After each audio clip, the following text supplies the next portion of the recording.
put some lipstick and stuff on her, did you? No, I didn't, thank God. Oh, she'd have killed me if I had. But you should have seen the way I dressed her. It was, Yeah. Okay, I just didn't have Are you shoes ready to that roll? long for just her. a roll. Okay, folks, it's 4:30. I'd like to call the meeting to order, please. For public information, a copy of the Open Meetings Act is posted on the east wall of the Commissioners' room. Roll call. Meyer, Yes.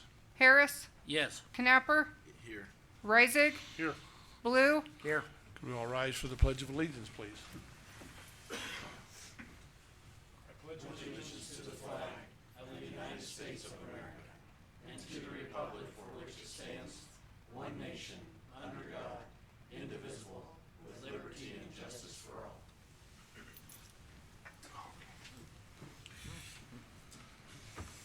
Okay, is there any changes in the agenda? Kelly, do you have I don't have anything? anything. Board, do you have any changes, modifications? If not, I would entertain a motion for approval of the agenda. I move that we approve the agenda. Is there a second? Second. Any discussion? Record your votes.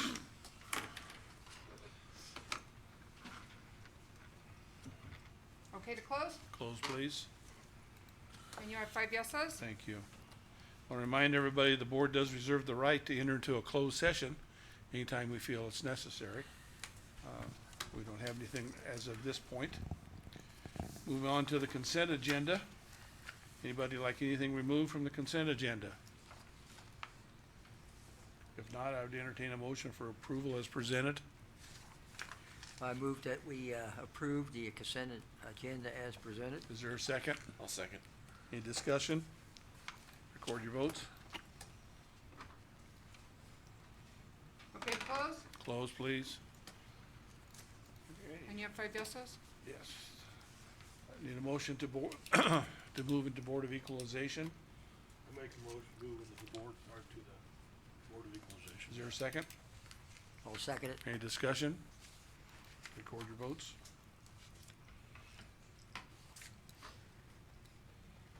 Okay, Mark, first, sorry, you have 5 yeses? thank you. So first item is Heather, Jean, interim deputy assessor Robert Simpson. You guys had tax list corrections real quick. Excuse me? Tax list corrections real quick? I'll make a motion to move into the Board of Equalization. We did that. Oh, we did that. Yeah. Sorry. Okay, first ready for item is tax list. first item is Good receive, try, the- though. first item is receive the tax list corrections. I will move to receive the tax list corrections. Is there a second?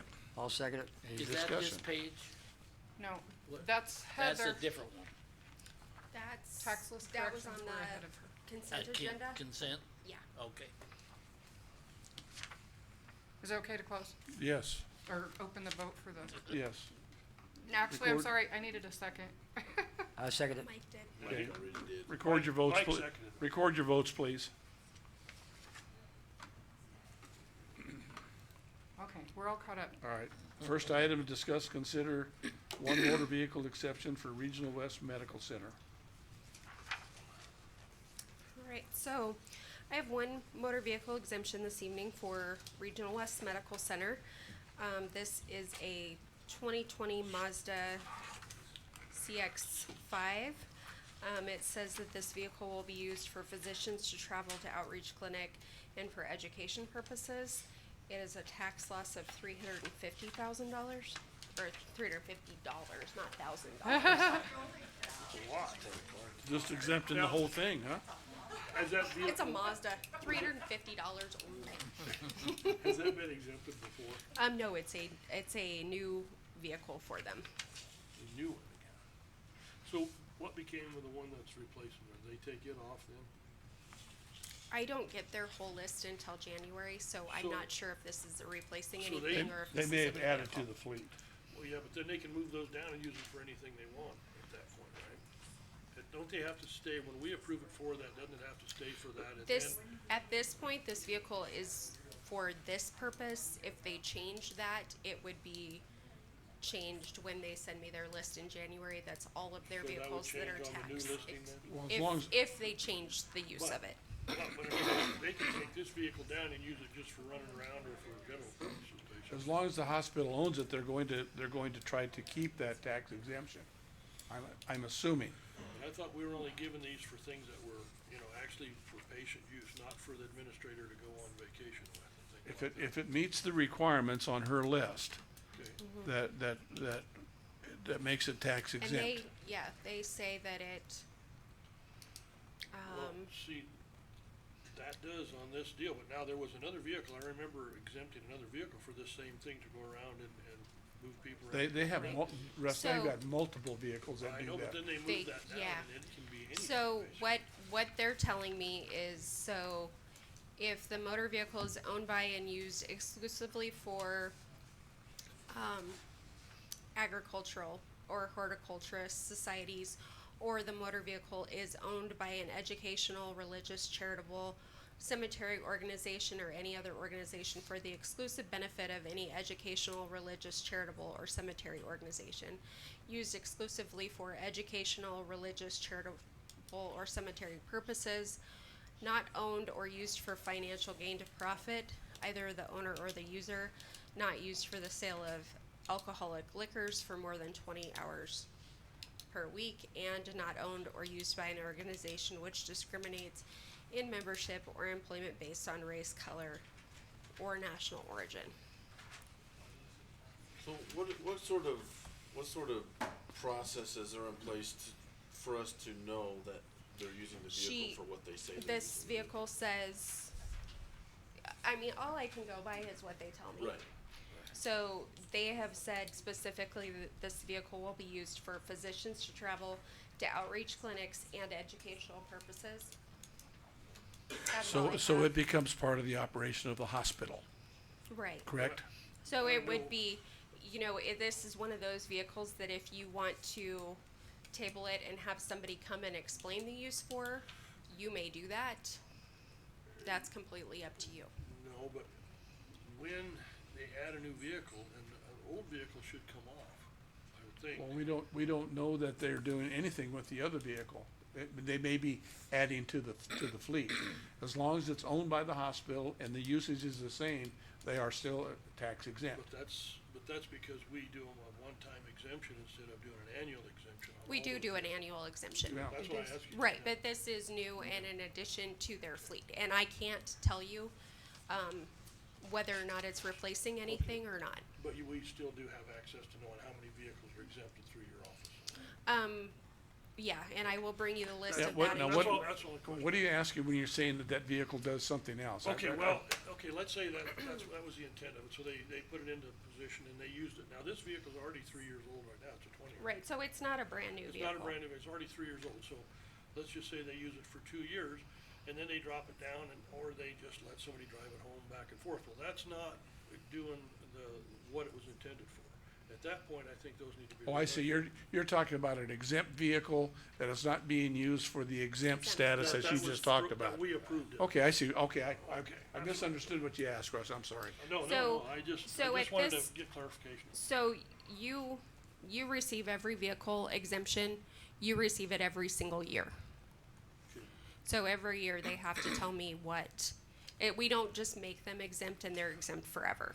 But not all of and it seems like every time we exempt these, it's for the same clinical stuff and it's for moving people around and doing all this stuff. So there may Not be- every there- vehicle is used for There that. may be vehicles in their fleet that are no longer exempt. I think that's what's. There Russ is are my some asking. that question. are, That's they my don't question. have 100% of their vehicles exempt. I don't know the numbers. I did not come with that information.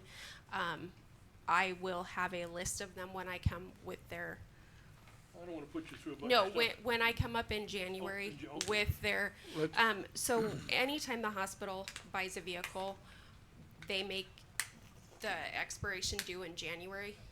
So if it's exempt now in November, cause I think that they actually got this, I got this exemption sheet on October 16th, but it was too late to bring it to the last meeting.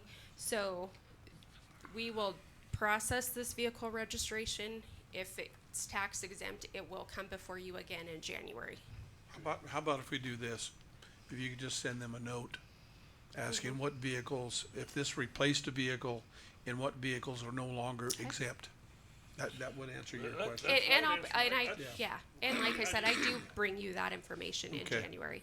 So, But but the I ma- can gladly ask whether or not this is replacing a vehicle. Okay. Would you like to table this until I have that information? Well, don't I think think so. I don't this think one meets the intent of what, of the This one tax does. exemption. I have no problem But this one does, approving but this. it's replacing one, now that other one isn't gonna be doing that. We any don't- longer, we don't so know does it that. still qualify? We don't know that. They may And- just be adding to the fleet And too. we're only really doing this for 2 months anyway, and, Right. Yeah, but I do think it I could do be, I mean, I do see your question. yeah, I do too, and I think what wouldn't be a bad idea, whether it's the hospital and or a few others, that, we Account, couldn't, well, in January, when they have to come and re-up all their, is having a list of about 5 or 6 or 8 questions. Number one, how many vehicles do you have total? How many are tax exempt? How many are not tax exempt? And reiterate to me again what you use these for in a broad sense. We don't wanna spend hours on it, but I don't have a problem exempting these as long as the taxpayer is getting some benefit out of that vehicle, but if they're using that vehicle for any other purpose than, you know, a taxpayer benefit. as long as they meet the requirements, which is by statute, not, that's, these aren't Heather's rules. No. As long as they're meeting those, then we can exempt them. But I understand what you're asking. And Charlie, as far as your question about how do we know, I don't think we ever know. We don't. I don't think that you have to take, yeah, you have It's to take one their of the word for it. self-reporting things. self. I think You know, take- unless you see, But you can only. unless exempt- you see, but for example, like one specific tax exempt vehicle going to and from somebody's house every day, you know, there's nothing that we can do to check or monitor them. But Okay, if they're saying, well, we got this vehicle and we use it 25% of the time, we use this in 50% of the time, then the exemption should match. It should match whatever percentage And your that's usage not, is doing. that's not information that, No, it's I not a bad know. question to ask, but that's not information that the form asks for, so that's Well, not, that's because we've always allowed them a blanket anything that exemption. We pretty much they allow are- them a blanket exemption. When we get to January, we exempt it all, and I don't know. and If- they, if they- and we don't exempt them all. no, if they meet this requirement, Yeah, everyone that they submit to Heather has to meet that list of requirements that it falls into. and If- even when they fall, I think it's what, 13 years, after 13 years, we take back the tax exempt plate, and they do pay a little bit of a higher registration fee, it's not much, but because there's no tax loss, this, you know, does have tax loss. Okay. I just had a Good. question. Okay, That's I okay. finally understood what you were asking, I wasn't Good 100% question. sure. But yeah, you make a good point, and I think just a quick note to them, on some clarification, I think is what we're asking for, Heather, I think. Okay, that's Is fine. that all right with everybody else? I can do that. Okay, all right, very Thanks, good. Heather. Well, let's move on.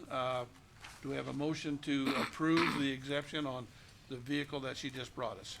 I move that we approve the tax exemption. I'll second. Any other discussion?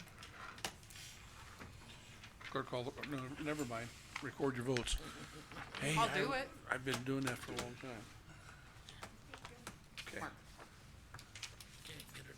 Okay to close? yes, 5 yeses? okay, thank you very much, thank you, Heather. All right, next, before we start, I have one question, and hopefully you can answer it.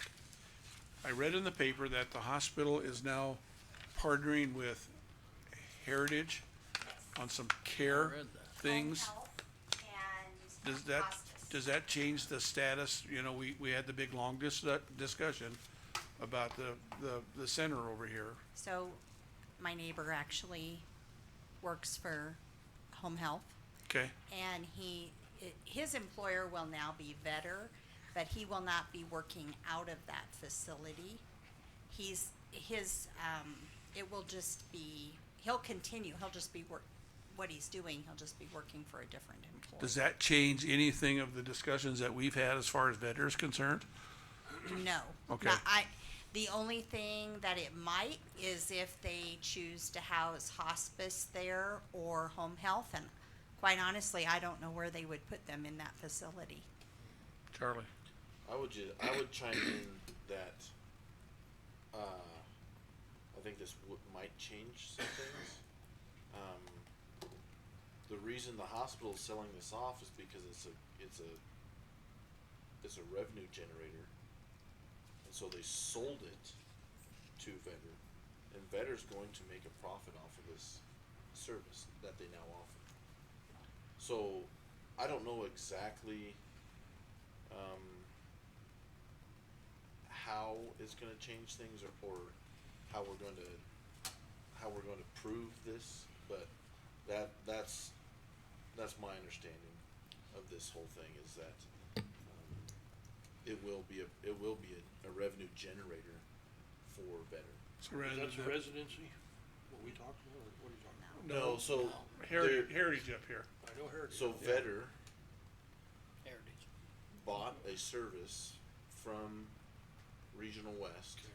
called Home Health, and also a service from Regional West called Hospice.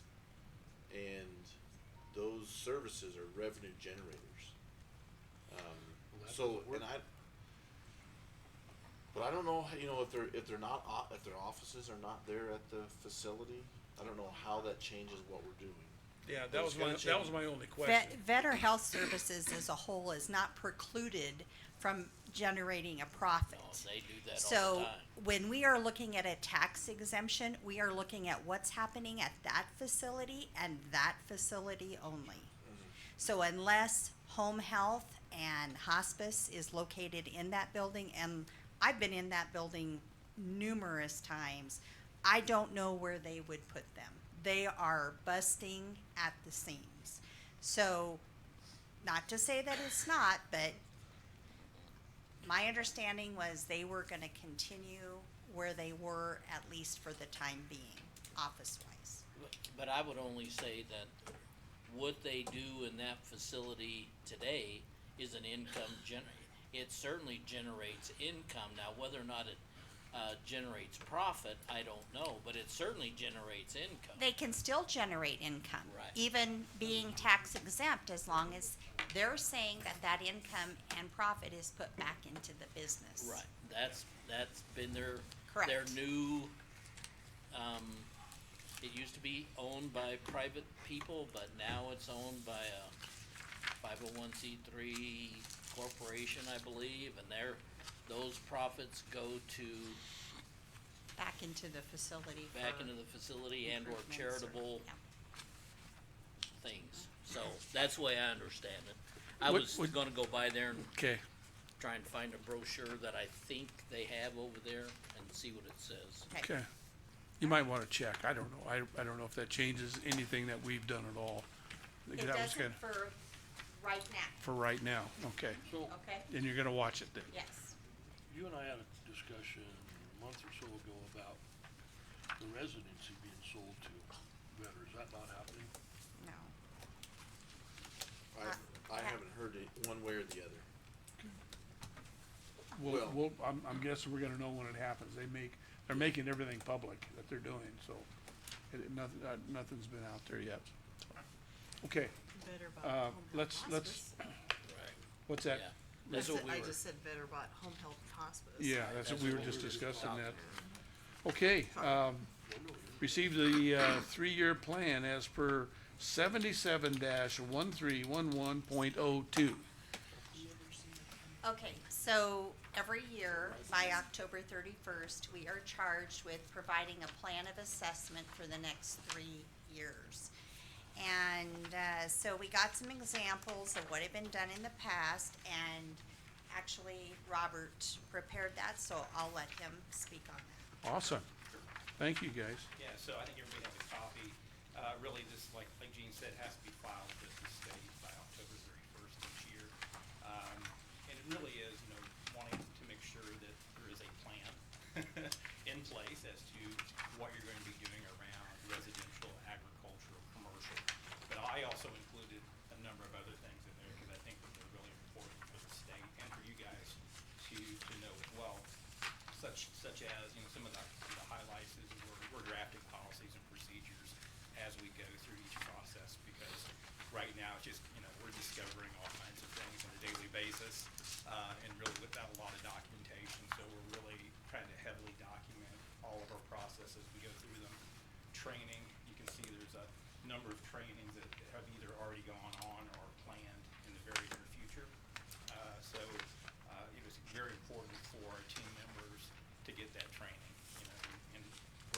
taking the training at the same time. So, we've had a lot of help in that arena.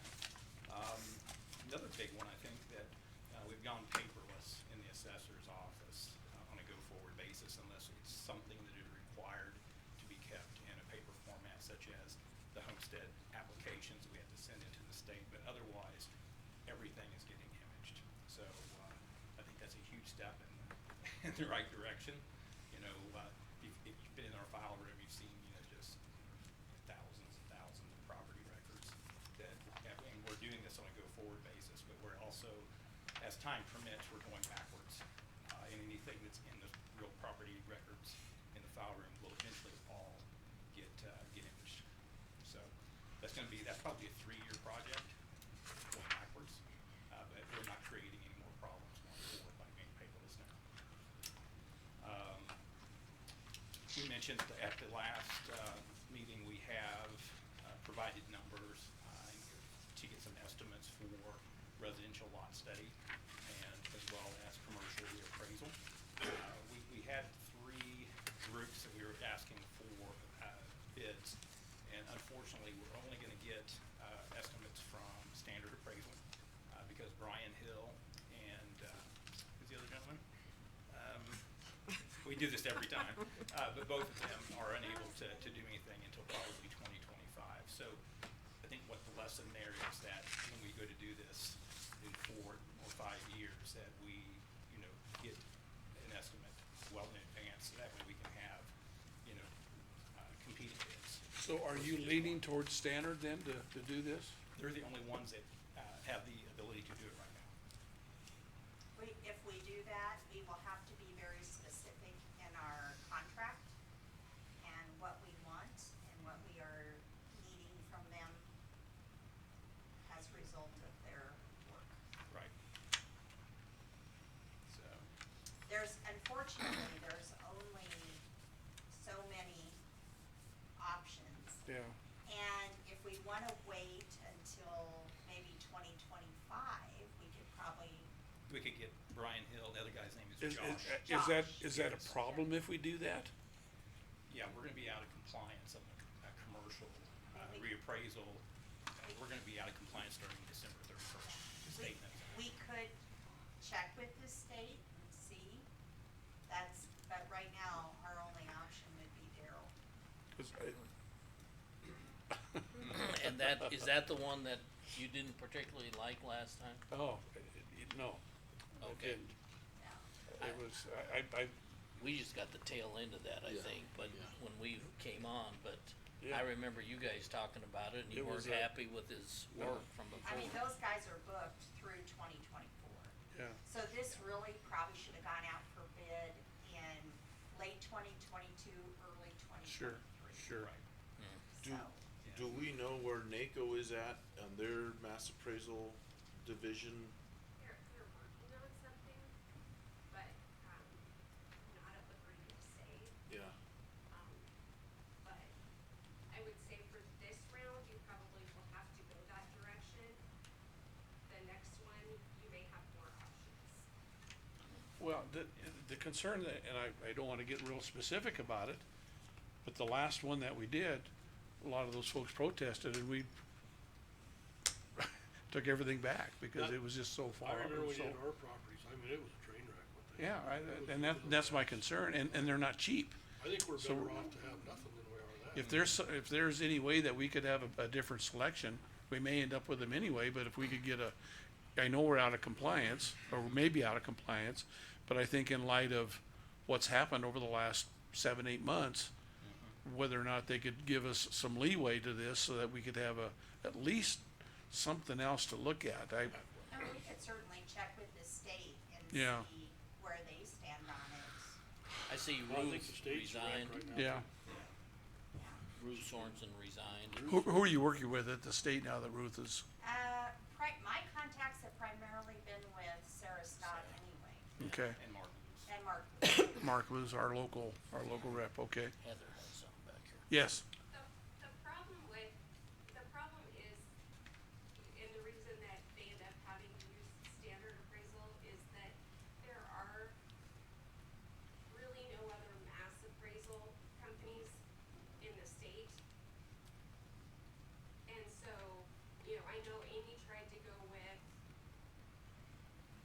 TBI. Amy tried to go with TBI, and that company went out of business, basically.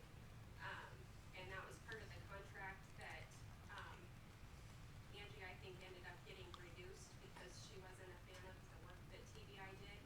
But there just are not any other companies until like the new one that Robert's talking about get up and running.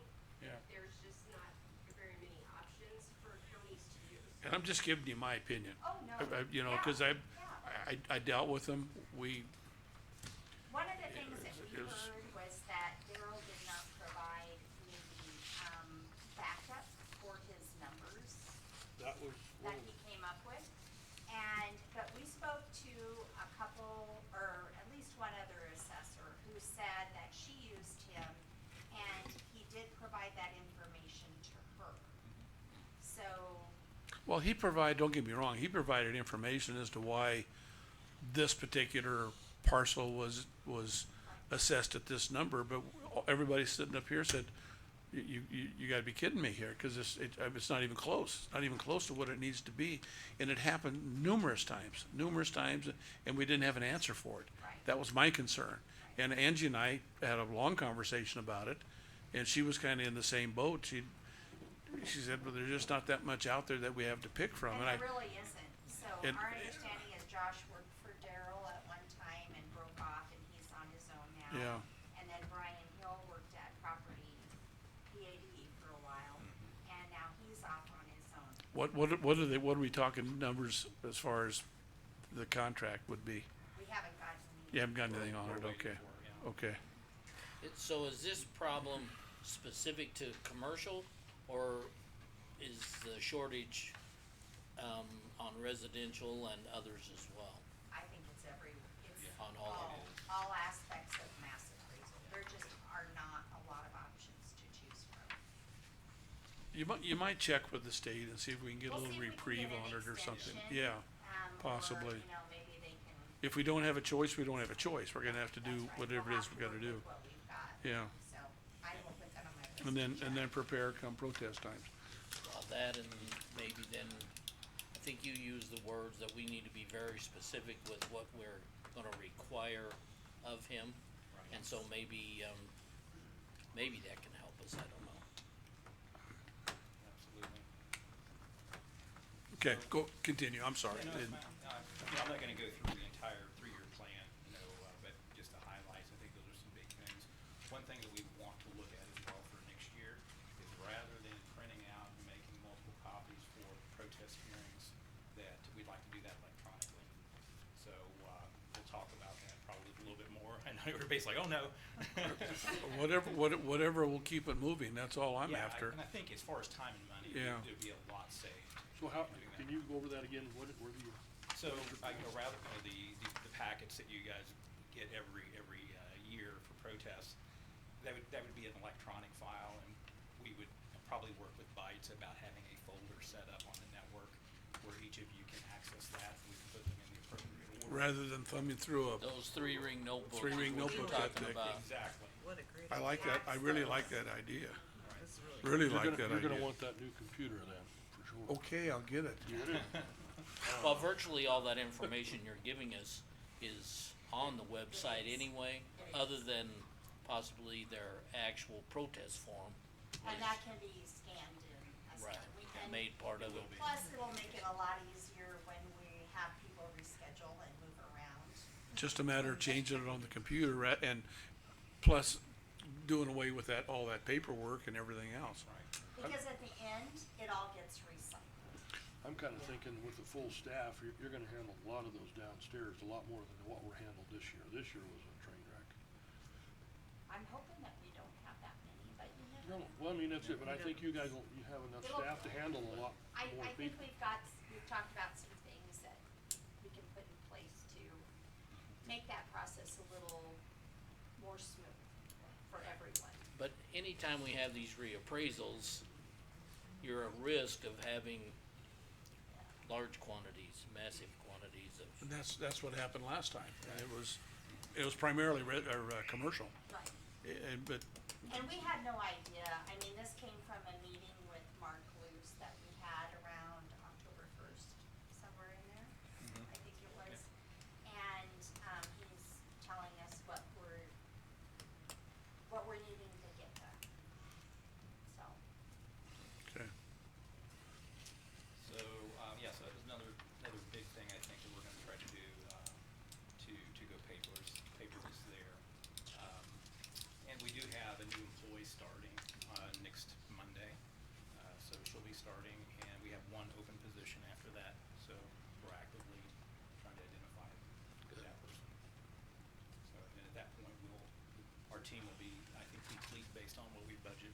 for this year, what Jean had budgeted Yes, for, yes. so. Wanna find that individual, but we're, wanna make sure we get the right person. I just want to congratulate you guys on what you've done so far. No kidding. It is absolutely amazing. And I know everybody's working hard. Gene, you're putting in a lot of extra hours. Lisa's working hard, trying to keep things up and moving. Robert, you went from nothing to what we're listening to tonight, and it's amazing. And I can tell you, and I think I'm speaking for all of us here, that how much we appreciate the change. I've heard nothing but good things coming from people that have had contact with that office, rather than what I used to hear. So thank you for all your hard work and your extra work. It's showing, it really is. And I just look forward to this office being something it hasn't been for quite some time. And I'll pass that on to our team. Yes. Absolutely, Because please, they're the please, ones that make it happen. oh, absolutely. Yeah. But I like the term team, because that's what it has to be. Everybody has to work and with each other and get things done, and you're doing it. You're doing it. We're seeing results. We're seeing some good things coming out of there. And it's because of the hard work of everybody and the leadership that's standing right here in front of us, and Lisa in my glasses.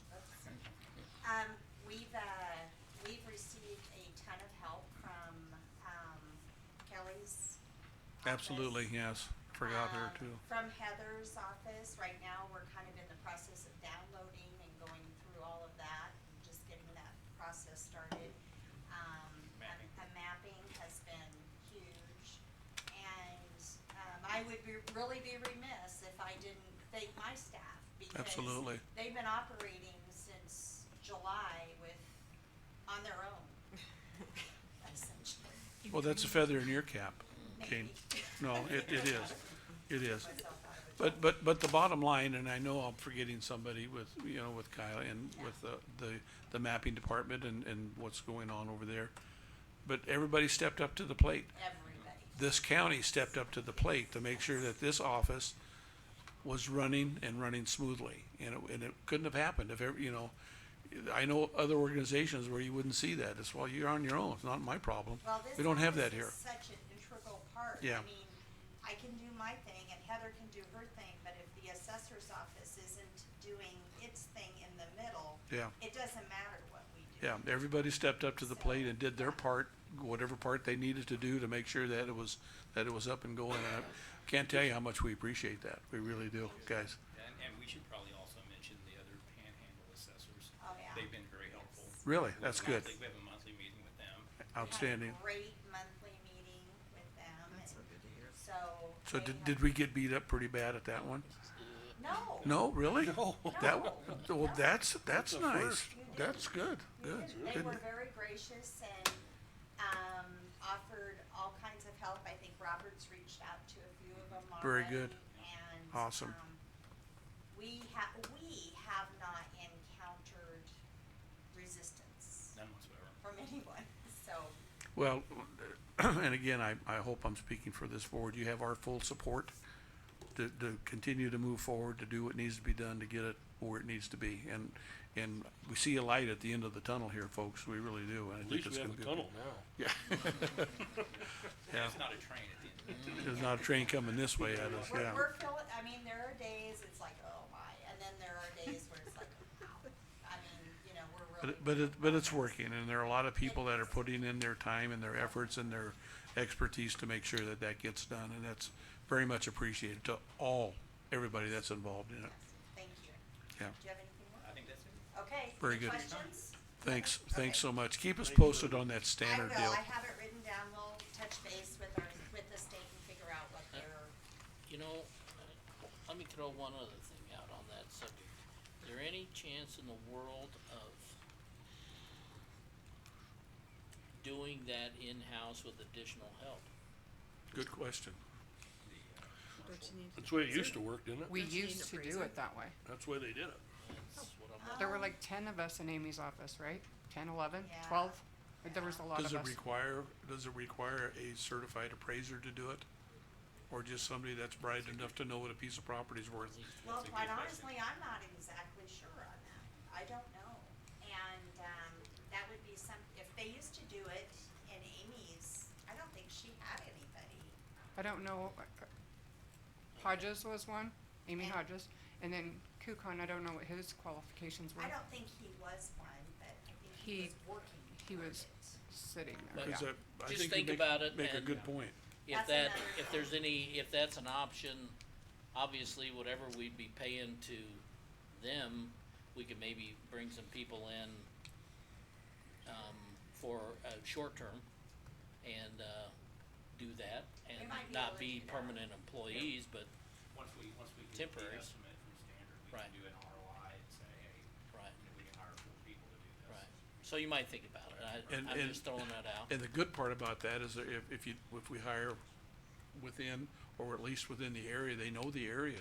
That's That- true. They know what the We got economics sales are, they going know much more than somebody coming from wherever and saying, this is what I think this thing is worth. Right.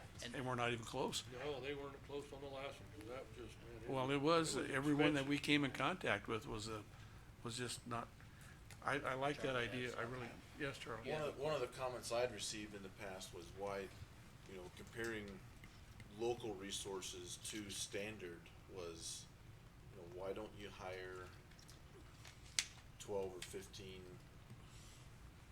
real estate professionals that live here, hire them for 6 weeks or put them on a contract that they have to evaluate X amount of properties and, turn in a report and just hire them on a contract basis, but Yeah. like Ken said, Mass versus ha- Yes, that's the short answer to that Yes. question. They are not certified in mass appraising. They are only certified in like fee appraisal. Nice. well, I think that was the question, was do they have to be a certified appraiser and They have, In mass appraisal. they have to be they have to be, The method, the maybe. method of mass appraisal, I see. and But- they are not. Would it be necessary to call it mass appraisal? Like Charlie's saying, you have 10 or 12 individuals, whether they're appraisers or real estate people or whatever, and give them areas that they're going to work and do those particular areas. It's no longer a mass appraisal. You could section it off, or I'm not sure. I don't know either. I don't know either. I guess I don't know that, so Yeah. those are questions we can What's ask. that? Just, we can research that. Yeah. Right, research it and see where you go. Cause I know in my experience, I would take the word of a seasoned real estate agent over a lot of times, somebody else. So if we used to do it with extra employees, We did have an appraiser. Position. A position. so if we used to do that and could hire that appraiser position and it be temporary, part, The part we're not sure of is if they were certified. right, so we'll let you Or- check it out. Or even I- if it has I to know be, you'll- or they could And I be don't a even know. supervisor for 10 or 12 others that are not, or something. That could be. I don't know. It's Right. definitely worth asking. Thank you, appreciate that. Appreciate that. Okay. Okay, All right. thanks, guys. Thanks. Okay, I need a motion to come out of Board of Equalization, please. I move that we come out of Board of Equalization. Is there, all right, We don't need to take any action on this then, right? No. Okay. are we just receiving it? Record your votes, please.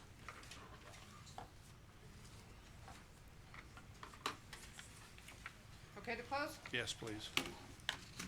And you have 5 yeses? Okay, moving on to Road and Bridge. Discuss and consider awarding a bid of County Road M Bridge. Mr. Steve, how are you tonight? Good. I'd like to introduce Tim Farmer. He's with Peace Lewis Engineers out of Lincoln. Good evening. They did the design for the County Road M Bridge and the River Bridge. So, plus they've done our other bridges with the concrete slabs and that. So, I asked them to come out with this bid. So they know what they're doing. Yes. That's So- all that's necessary. So, on the blue page we gave you is the bid tab for the County Road M page. We received 3 bids is all for that one. One from Simon, one from Paul Reed, and one from Kia. What was the last one? Kia, Kia. they are out of Milford, down by Lincoln. It's a Okay. construction company back there. As you can see, Simon was the lowest at $745,000. Then it went up accordingly. The engineer's estimate for that bridge was about $495. So it's 200,000, well over 200. probably about 200. Which engineer did you use for that? This one right here. You- Yep. Okay. Yeah. Okay, So, it's probably 250,000, it looks like, higher than the engineer's estimate. So, I only have in my budget $675 in my budget for that bridge. But if need to, I can pull out of my buyback fund to make up the 70,000. They don't have a start date until August for that bridge, so that would take it into the next budget year. So we have, that option too of just including more in that budget year under the bridge part to cover that. But these quotes are good for, with If we accept them tonight, they're good for till August, yes. If you wait, Why They why could is, go why are we starting so late? Give me the reason why we're starting in August on that bridge. We gave them until the end of, till December of '24 to get it complete. We wanted to open the window to encourage people to bid. We didn't wanna condense the bidding time and not scare people off, so to speak. So what Simon did was they backed off and they got 90 days to complete the job once they started. So that's where they came up with their August start date.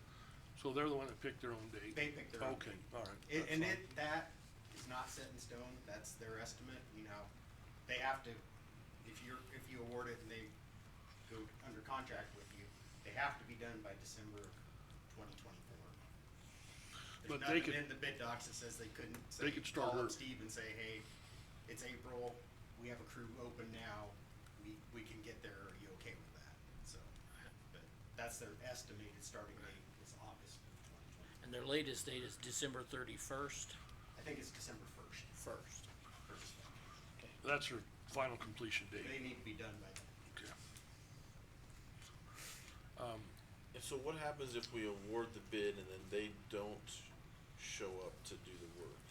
Is there Well, any? Yeah, there's a, They have bonding in place on they it. have bonding in place, and then if they go if they are working on it and they go past that time frame, there is a daily penalty. I don't recall the amount we put in there, it's usually around $1,000, somewhere between $600 to $1,000 for every day they go over.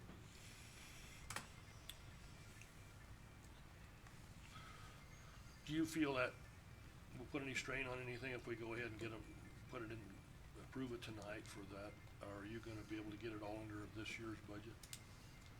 You can? I believe so. I have the extra in the buyback fund with the County Road 5 bridge. Worst going on. case scenario, if we That I had to get into next year's budget possibly to. Right, and help it could, depending on their start date, so. It's most likely that you're gonna pay for it out of next year's. This year, But we'll I would just say get, it's probably a good chance, yeah. no, next year's. we're gonna pay for it out of this year's, aren't we? I mean, you're, Well, we could. if but- they start, let's say they do start in April, that money, you have the Right. six, Right. you have Then I- six yeah, seventy-five, we have 675 in place right now, so that money will carry Right. forward. If they start in April. Yeah, well, it still But they're carries forward, telling even us if it they're gonna starts in start in August, that August. money on road and bridge moves forward, it doesn't go back. Right, it'll roll over. to That the rolls next over. year. Right. So that, So it's fine. Yeah, It's the that's what I'm same saying. as this year's, yeah. yeah, so that's what I'm saying, with the money we have in place this year, I guess I word that different, the money we have in place this year, you're gonna be short, what are you thinking about, 75,000? It's about 75,000 Okay. is what it's for. So the worst case scenario, we would dip into 2024 budget to finish it out, but it wouldn't be due until December, so it would give us plenty of time to acquire that money if we had to. And it locks the prices in now. That's right, we're locking it in. Yeah. And you're comfortable with Simon's bid? Yes. Yes. Everybody's okay? Yes, I mean, to speak to my engineer's estimate, we simply can't keep up with the way prices are increasing on our, when we're putting these estimates together, it's based off of bids from 6 or 8 months ago, and, Who knows? yeah. Who knows what's gonna happen? Sure.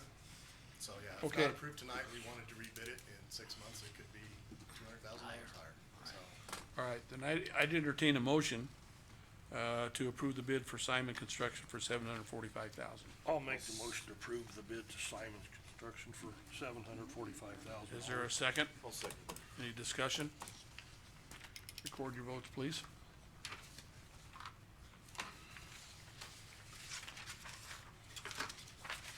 Okay to close? Close, please. And you have 5 yeses? Thank you. Moving on, we'll discuss, consider awarding a bid for the river bridges. Okay, that is, of course, the yellow sheet. We only received one bid from Simon's, and of course, if everybody's seen the amount on the back, the recommendation is gonna be to reject this bid, and I think we're going back to the drawing board, kind of, and Right, on that west bridge, which is obviously a bridge that's in worse shape, we went with a full redeck on that bridge. because if you look underneath it, there's a lot of leaching through the deck, so we know there's a lot of damage to that deck. So that's why we were hesitant to just put another overlay on top of a bad deck. We can ask around and see what the DOT's doing, see what their recommendation would be. If we did do another overlay, it could maybe buy you 10 years at a cost of $750,000 to $900,000, so. An overlay would be asphalt, is that what we're talking No, about? You're not talking asphalt overlay, are you? Wouldn't it be a rebar overlay? No, it'd be like that silica fume that's on there Well, now. that's what you're gonna remove. Yeah. Yeah. What do you call it? Silica Silica fume? fume overlay, it's And just what's that, a high grade asphalt of some kind or? a cementous material, yeah. Okay, What was the engineer's bid on it? 2.2. 2.2 million. And we're at So this now we're 5.5. Yeah, 3.3 million over. This is. Missed it by, And only missed it having by one bidder- this much. Yeah. Having one bidder, did not. Right. Okay, You know, we discussed about maybe trying to rebid it, but we didn't think that was good because, you know, this is public record now, so they know what this bid was, so. This is- right. Getting any that's What's gonna wrong be, with- But what- what- respeci- What's wrong with that? Well, We're they just know- gonna reject the bid, we're not even gonna get it. right, We're but gonna they know reject what all this bids. bid's been, so they'll all probably be right in this ballpark. Oh. So if they had a bid for this 5.5, why would they bid 3 when wow, this but you've got a competent engineer that gave you an Right. estimate on what this, somewhere in there.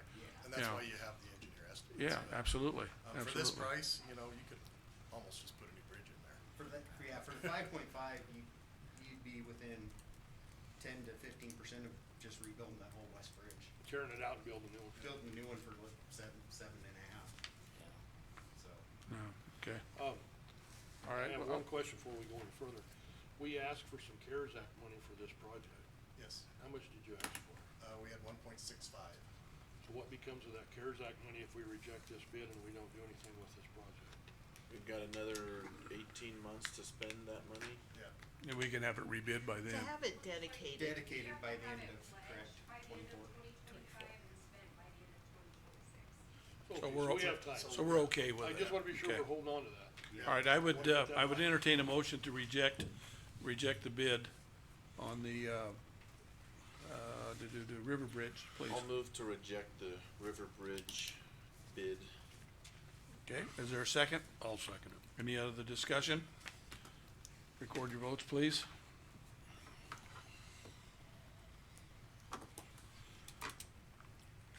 Okay to close? Close, please. And you have 5 yeses to Thank you. reject? Next item, discuss, consider approval of resolution of year-end certification of the county highway superintendent. Okay, we need to look into this one. Yeah, we gotta really check this out. Check this out. We need some recommendations here. Did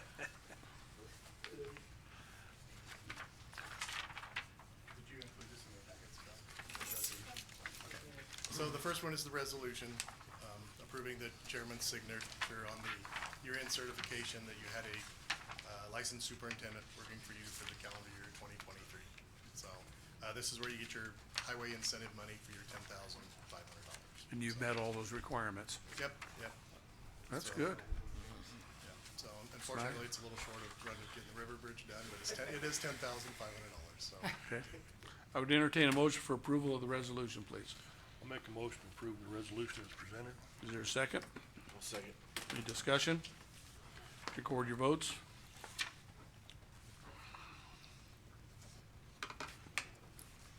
Next item, discuss, consider approval, I'm Ken? sorry.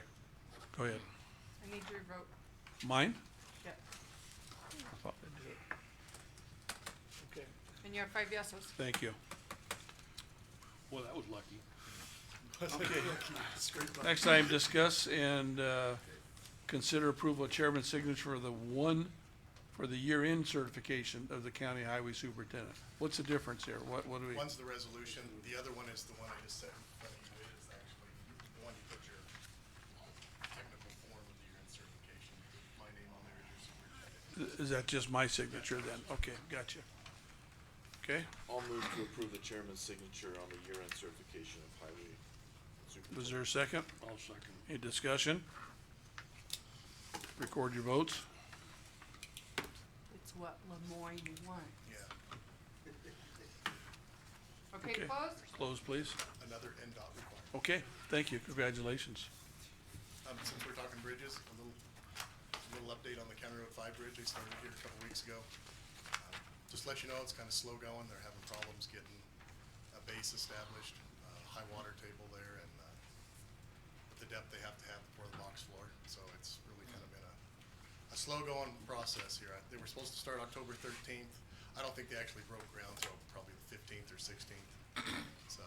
So they're pumping water then, is Yeah, that what they do? they're trying to de-water and put fill in to get a base made at this point, and, at this point, from what I see, they're kinda struggling with it, but, Who's the construction manager for out there? Brendan Lilly And from he's Baker and with Associates. Baker and Associates, Yes, okay? he is the project manager that is on site out there, Okay, so, it's kinda where it's at. We'll see what happens. I hope they can get something done with the bottom of that before the cold weather comes in and freezes up, but, well, that would be my concern, is Once it that winter's freezes, coming here. right. It's gonna be spring. If that freezes, it's gonna be spring for they'll So, pack and it. they had 120 calendar days to finish that one, so we left that one pretty well open too, just to hope to attract more bids, and stuff, and, That's the one out by Henry and Lyman, yeah, now by northeast alignment. and that's the one that's been closed for a long time. Yeah, that one's been closed at least, 7 years, yeah, probably that Yeah. long, yeah. So, time to go with it. Alright, so, So are you getting weekly updates or any updates from that construction manager, Steve? I would say every other day. Sometimes I see him out there, so I go out there every day and pop in and just to see what's going on. Okay. So, appreciate that. Appreciate. Okay, very Okay, good. thank you. Thank you, Steve. Okay, next item.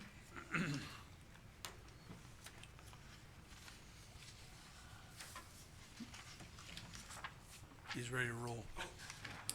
Discuss and consider the action regarding traffic control at the Eagle Road and County Road 25. Bob, how are you? Good evening, gentlemen. How are you? Doing fine. I've talked to Mike and Mark, a couple phone calls, here about a month ago. We're having a lot of high traffic, high speeders out on County Road 25, either northbound or southbound from County Road J to G or vice versa. In retrospect, I've worked with, Sheriff Overman, they've been great, they can't be everywhere. They're spread thin the way they are, but, in response to a couple individuals that were kind of repeat offenders, I think they've kind of, helped and alleviate some of that, but it just continues. Now, you're talking about the north-south Line of line of 25, yeah, okay, from not on Eagle, but the 25 yeah, road. from Gotcha. From J to G. Yeah, we got copies of the Okay, maps here, thank so you. we're looking at. Going out a whim here, I think a good proposal would be a three-way stop at Eagle and County Road 25 to slow some of these violators down. The other big issue is, that is kind of a blind intersection anyway. You gotta kind of look through the trees to see if anybody's coming. I worry about, we have kids out there that ride horses. We have families out there that, are on four-wheelers, farmers, whatever else, and one of these days, it's gonna be a mess. Have we had any incidents there, Bob? Any Not- accidents or anything? Some close calls. Yeah. They've slid through my fence probably 2 or 3 times, in the past probably 5 years, but there's been no accident, no. I'm Okay. trying to be proactive rather than reactive. It's a suggestion, that I've talked to my neighbors about. They're behind me with it. If it's feasible, if it can be done. I'm not a road engineer by any means. That's, Steve's responsibility. I think there was a traffic study done there, about a year ago. When the former road superintendent was here, I tried to propose that. Unfortunately, I couldn't be at the meeting in that. I was stuck in Denver International Airport. I'm just going on a whim here. It's gotta hopefully slow some of these people traveling down. And frankly, I don't even know where all this traffic's coming from. Because a lot of the cars and stuff that are flying by my house, on the road, I don't even recognize them. Now, does 25 intersect with 26 or Highland Road there? Well, it goes from, you got that corner there, that is County Road J. And then if you're heading north, there's the intersection at Eagle and 25, and then they go, fast north or south from J to G or G to J. So it stops at County Road J, it doesn't go all the way through. It does not go all the way through, Okay. the airport's there. And south, it intersects with Highland Road then? No? No, It comes, it gets around to it, it's gotta go around a couple. You gotta go over to 26 to get to Yeah. Highland. Oh, I see, I got you, so it's not a straight route then, Right. okay, I got you. And this is where we're at up here. right. So, I remember this conversation when the previous superintendent was here, and there was some, I felt like there was some, and I think the sheriff was part of the conversation too. But there was some foot dragging on some party, I can't remember who was. I don't know why we chose not to do anything. I think that the question then was to change the speed limit. Was that, does Yeah, that sound or familiar? post the speed limit sign, I think, if Yeah. I remember right. Did we get that done? We didn't do any of that. No, nothing has been done with that. Steve, can you address any of that Yeah, before we cause get too Linda far? was the one that came up with some information, I think. Yes, unfortunately, I probably won't make his night either, but, so, the way this is dictated is by, traffic count. So the traffic count in that area is about 120 cars a day, and it goes off their speed. And what the 85 percentile does for speed, then that's what the posted speed limit's gonna be. So 85 percentile is driving 60 mile an hour. An engineer isn't gonna suggest to you to lower the speed limit to 30, they're gonna keep it at the state 50. Because if you go and lower the speed limit, history shows that you cause more accidents doing that, because everybody else is driving that 60 mile an hour limit. So, we have what we call our NUTCD sign book that we have to follow for our signs. And in that sign book, it tells you not to use stop signs as speed control. The only way you would use a stop sign is if there's an accident, history of accidents there that would, prove that you needed stop signs there. You would have to have an engineering study to put those up. I contacted MC Schaff and asked about the engineering study. They looked at my traffic counts on our traffic counter with what the speeds were, and, I just got an email back from them, stating that they could certainly do the traffic study and charge me for it, but, they're saying at this time that, enforcement is really the control, because the traffic study's gonna say just what MUTCD does. You don't use stop signs for for speed control. So, unfortunately, this is a problem on all 800 miles, just not his road. I mean, I have them on my own road, people just fly by. So, unless you want to have a traffic study done, which even to put them up, you have to have some from the engineer. And they can go and write up something and say not do it.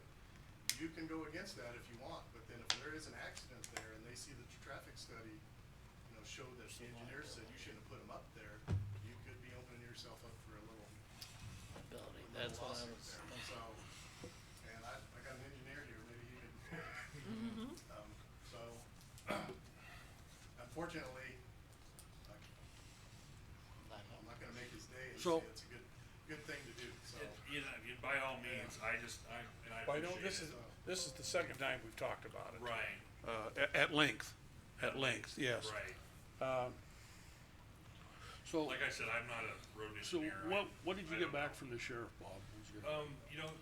Actually, Sheriff Overman has been wonderful. He really has. Oh, he's, Every time I've called and said, hey, we got this individual or this car or whatever else, they've done it to their best ability to try to come out there and do something. Unfortunately, they'd have to sit out there 8 hours a day, 7 days a week to try to catch some of these people, and that's why I didn't know anything about putting up stop signs as far as not being a speeding deterrent. I had no idea about that. I just thought it might help, at least. So have you discussed maybe any of those speed, monitor signal, what do they call those boxes out there? Reads the speed back to these guys, it flashes a light. I think we should get something out there that flashes a bright red light and, you know, maybe try these. I see they got them in Mitchell right now. Yeah, what about like cameras and taking pictures? Is that a legal way to issue That'd be citations? something the sheriff would have to tell you probably. That I don't know. I do actually. Not have- Nebraska?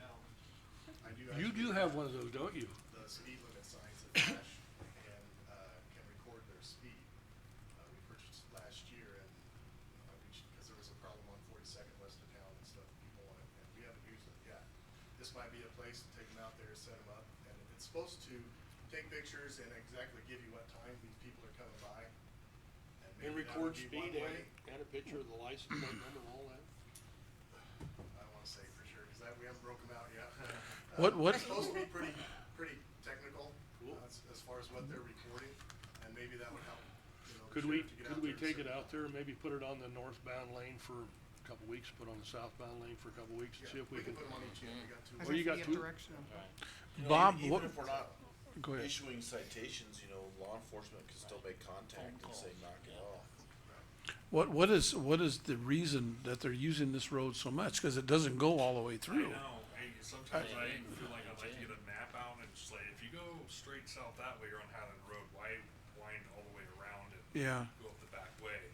You know, and it's, like I said, it's not just one car anymore, it's several. And I Maybe just- you need to follow, maybe there's some business going on that we I don't know about. I don't Well, know. the other thing is you're maintaining the road too good. Maybe, True. Make it rougher, yeah. just a thought.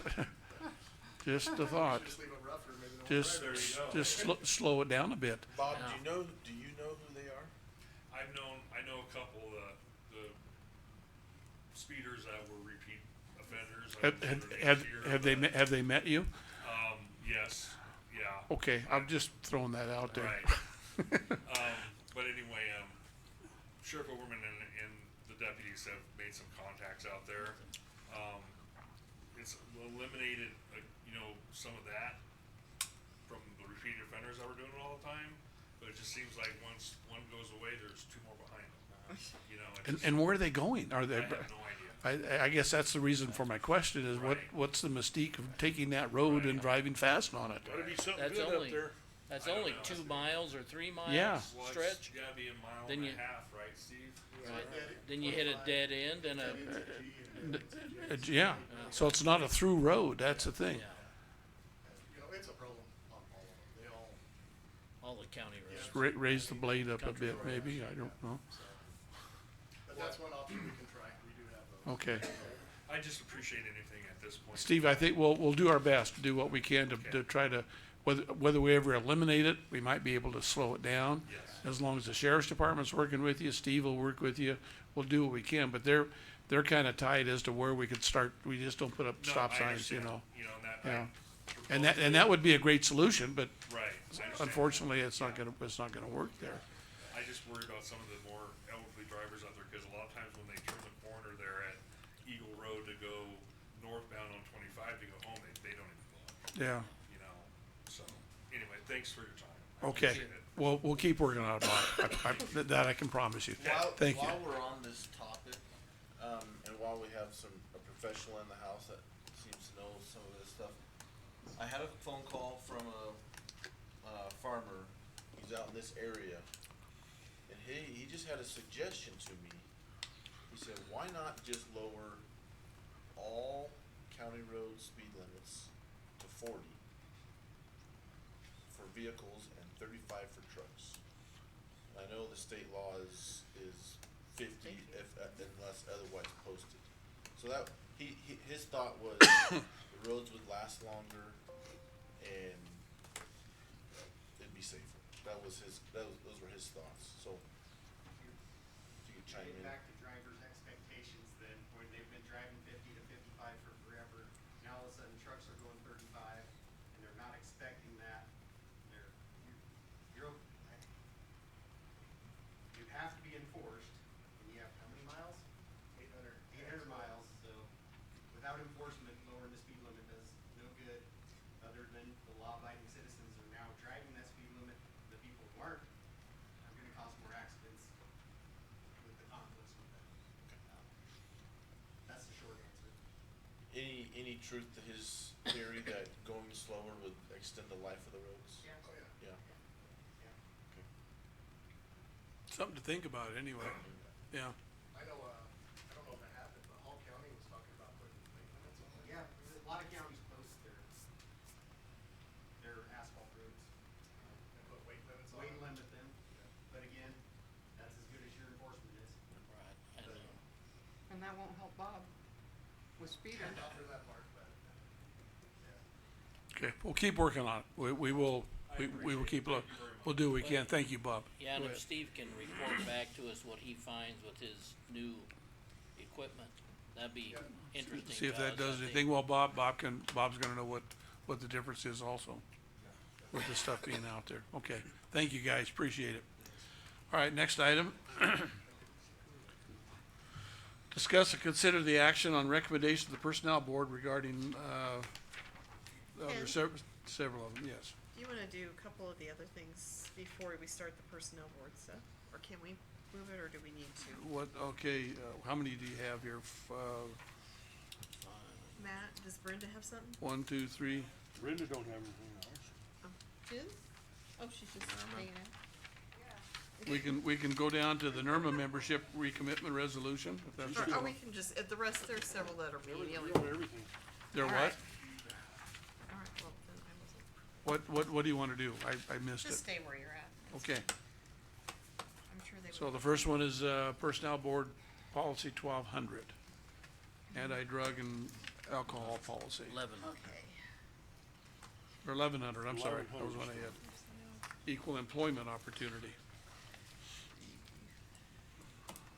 I think it was A, sorry, I'm a bit slow. Just coming closer to your Oh, screen, okay, cause I okay. don't remember what all we did. All right, the first one is like the first policy in the personnel manual. And it hasn't been updated for like 25 years since we enacted the personnel manual.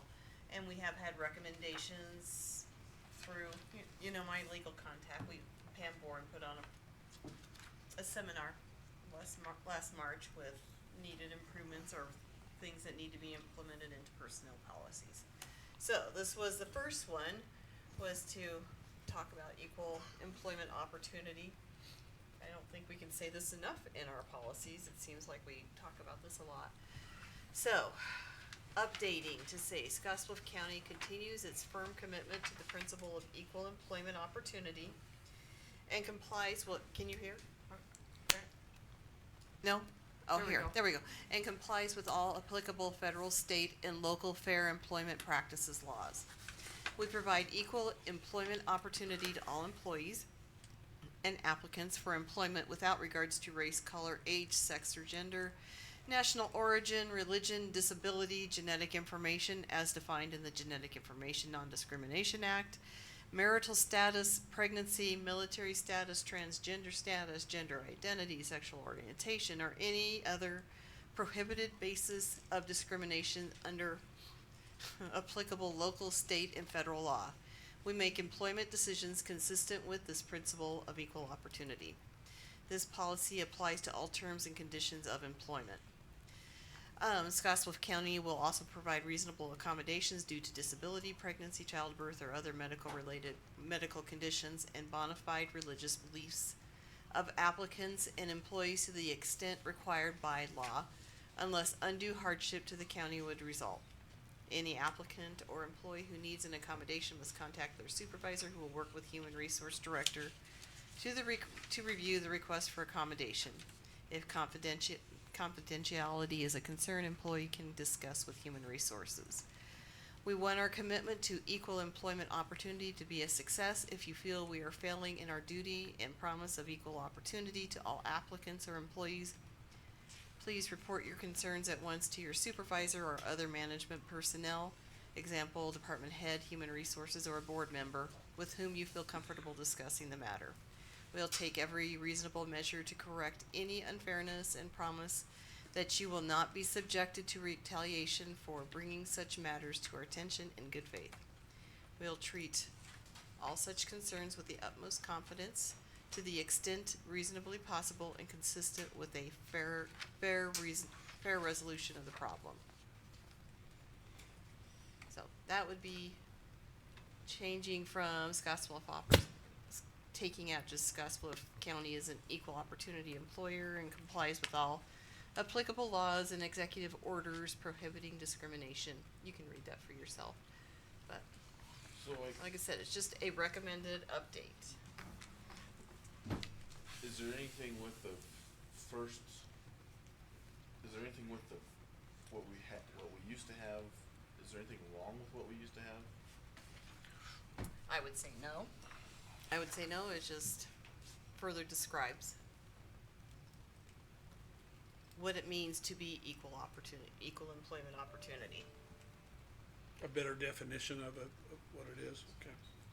I don't know if it's, the third paragraph on the new stuff, And I it's, just this is like, wanted to read through that again. it's just an opening of our policy.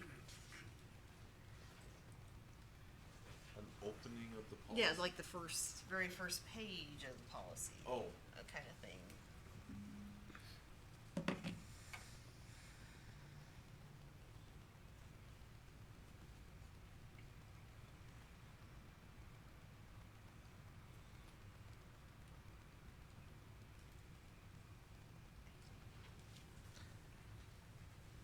I guess I certainly want us to comply with the law. I'm not sure I want to suggest every single item that might be part of what might be considered. And does that have any negative connotation to someone either applying or someone that's been here for a while? And certain situations change, and does this start to plant certain thoughts and ideas in people's minds? And I'm just trying to, there's a few things there obviously that I'm not too excited about, and I'm just, I guess, Charlie, I ask it, I guess, in as good a way as any, and that's, that first paragraph covers that.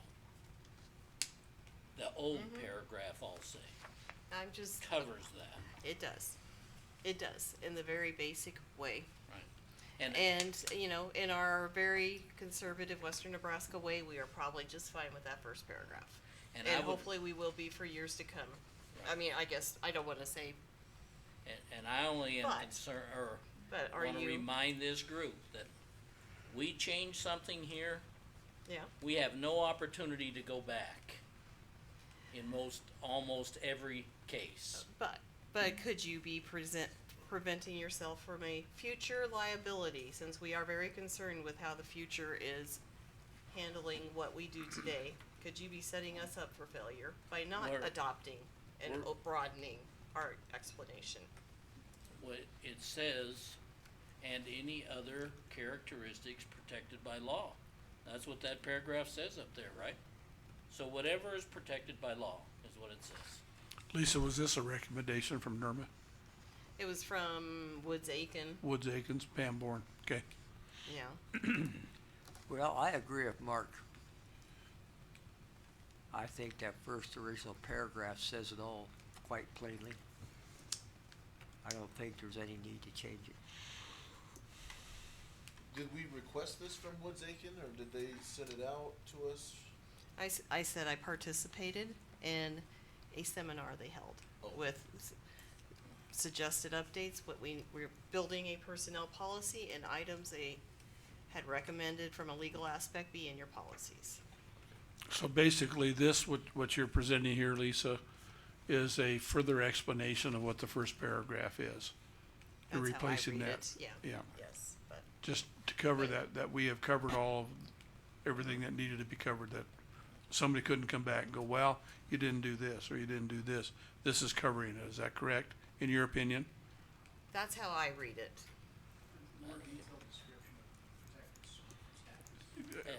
Heather, you have a comment too, I'm sorry. Well, and I was gonna say,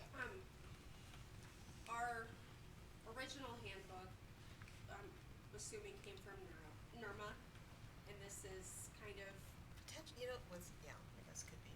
like, probably potentially like way back when we came up with the personnel policy, and I'm assuming that this is their updated recommendation. And I'm assuming this was done by maybe some past cases or something that came up and said, you guys need to make sure you have this covered, possibly, I don't know, just a That thought. was the recommendation, yes, but, in '97, I mean, that's when you had Dave Groshans, he had a lot to do with Right, building the policy, right. and I think he's a local human resource professional.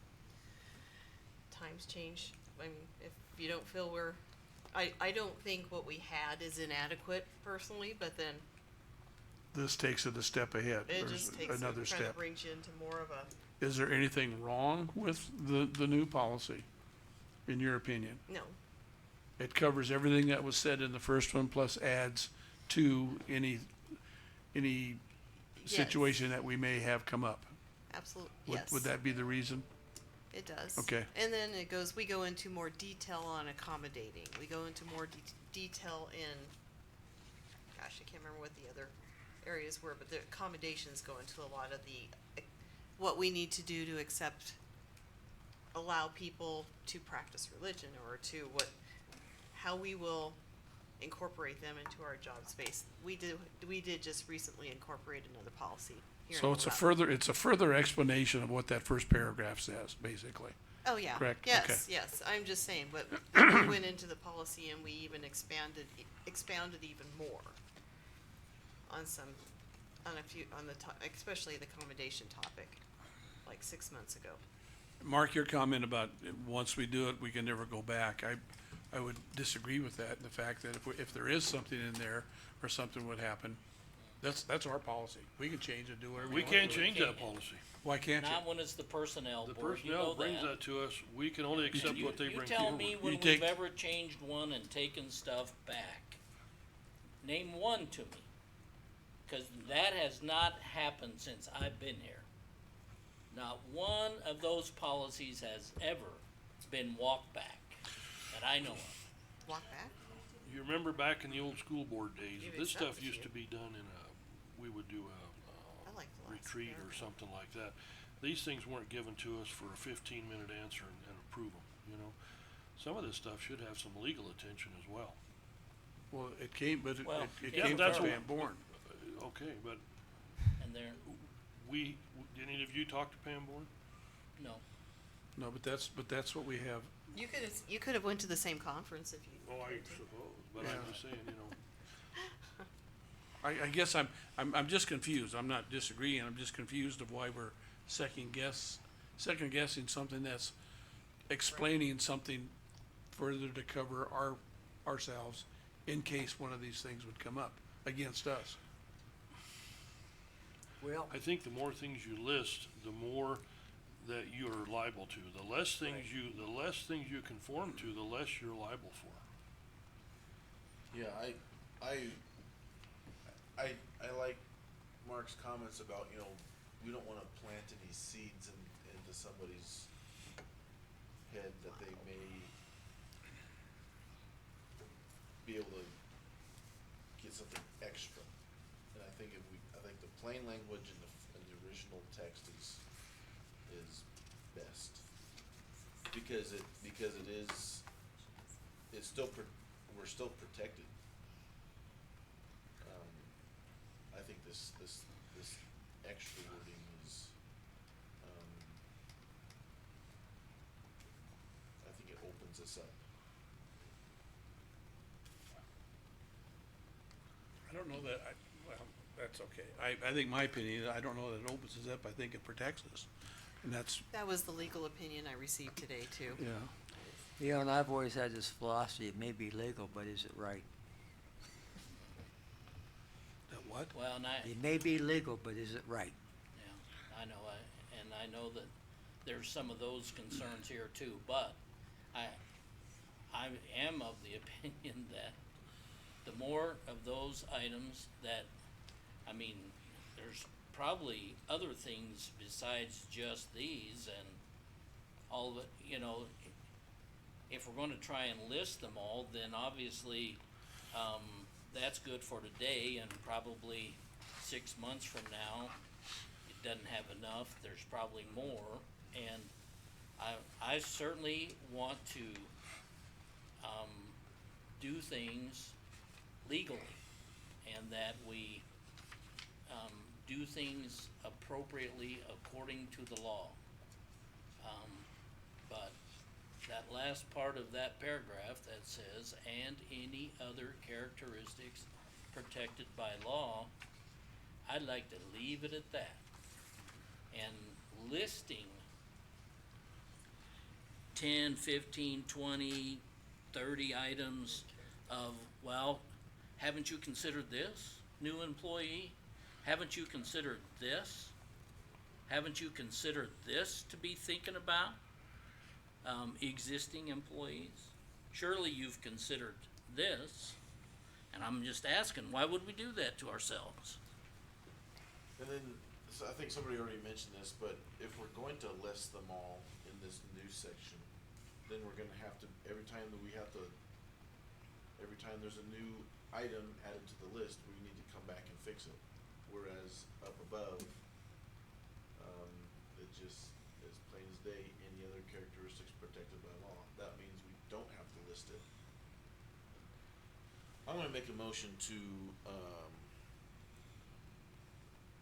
deny this recommendation from the personnel board. That's my motion. Okay, you have a motion, is there a second? Second. Is there any other discussion? Record your votes.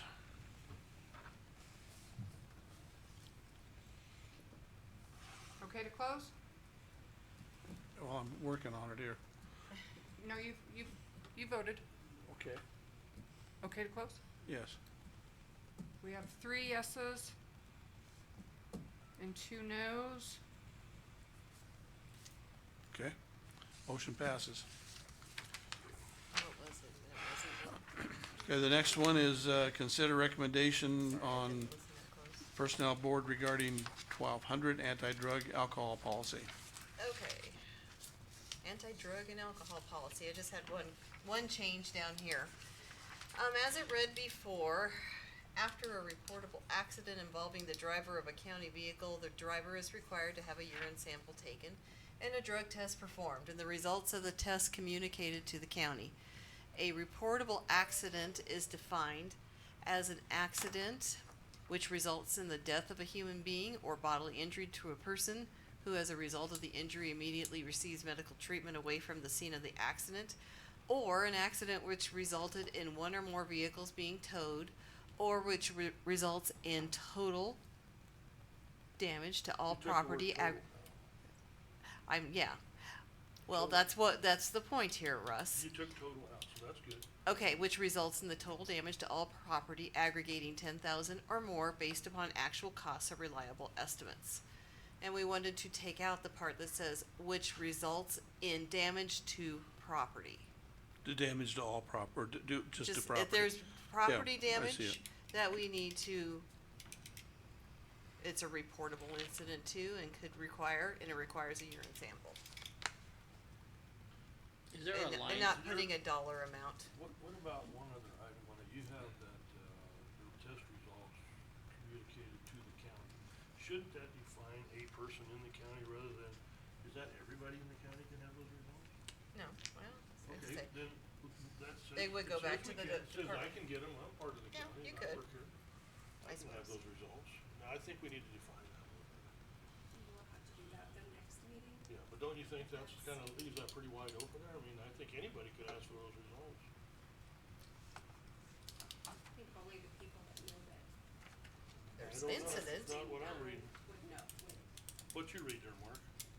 Well, How about I know what you're saying, but I think, How about it someone would go else? to their supervisor probably, or their department head. That's what it should To say. the And- I'm department. not gonna, yeah. You don't wanna see those. Well, no, but like, it's not something that I'm gonna, if something happens like out of the road department, I'm not gonna have any idea.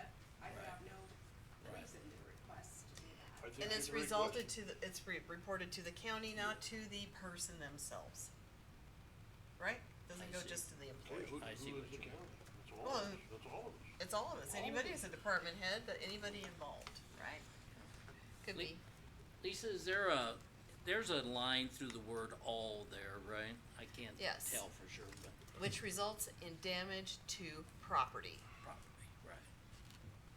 Okay. That makes a lot more So sense. the with that. modification I is like just that. to clean that sentence up so that Right. you could request that regardless of what the dollar amount is. Could we change that all, maybe to any, maybe the next time you guys go back over there, could you change that all to any property? I would throw, You don't have to do I it don't- tonight, I don't know if they'll go for it, but I'd like Oh. to see the word any in there, any, I don't any like that property. kind of a thing. I don't think that's changing the intent of anything. To any property Yeah. instead of to all property. Instead of Instead just of leaving to it out, To That property covers is what any it said. property. I had crossed out all. damage to That's property. damage to the property resulting from the accident. That could be a fence, it could be a, Yeah. Could be a sign, could be a- But it says, it's already saying, which results in damage to all property. She I mean, took out the word all. damage to property, which it would include any property that was damaged as a That's what he result of said, the any- accident. He said any property, that's what I wanted to say. Yeah, Just like you it's- said it, any property. Oh, the any is fine to me. I would think that'd be, it's Think just it'd be good. clarifying. You're saying to any property, Yeah. Any pro- Rather That could be a than- fence that we don't own, or it could be a pickup that we do own, you know, or whatever. But as property, opposed to any damage to property, property, Any property. period. Yeah, or it could be a garage door or. Damage to property. You want insert the word any in there. Any property. Somebody's mailbox? Other than that, the way it is, it's just, I think the way it is fine. Yeah, What, I guess I don't I think what you're asking is exactly what it says. It says damage to property. She added any. Oh, she just added, I just wanna put add it the in word there. any property, so it doesn't matter if it's along the road or if it's the So road should we itself that's be- damaged. It's reportable Thank you, Matt. accident, so if a road grader hits a Thanks, a Paul. mailbox. Matt, thank you. Yeah, any county property that is damaged as a result, not any county Well- property, any property, that's what I say, any, so it's property private. damaged by a county vehicle or whatever.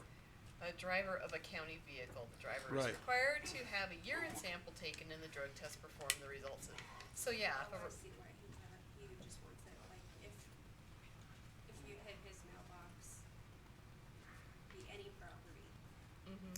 instead of just county property. So again, yeah, if a road grader hits a mailbox, we have to urine test him. Is that what you're asking for? That's what I'm saying, that's kind of what we're going with that, to any property. And it still says that whether you add any or not. Total damage to property, period. And then that pretty much covers it, right? Just to property and not property. insert anything else. I mean, I don't know what adding the word any is going to change to the policy. I'm Yeah. If we confused. add any, do we need to take it back to the personnel board for them to approve it? Any, it came here without any. Right. It I- just, that makes sense? Yes. I would make a motion to accept this change as presented on the board Okay. right Do now. we have a second? I'll second it. Any discussion? Record your votes.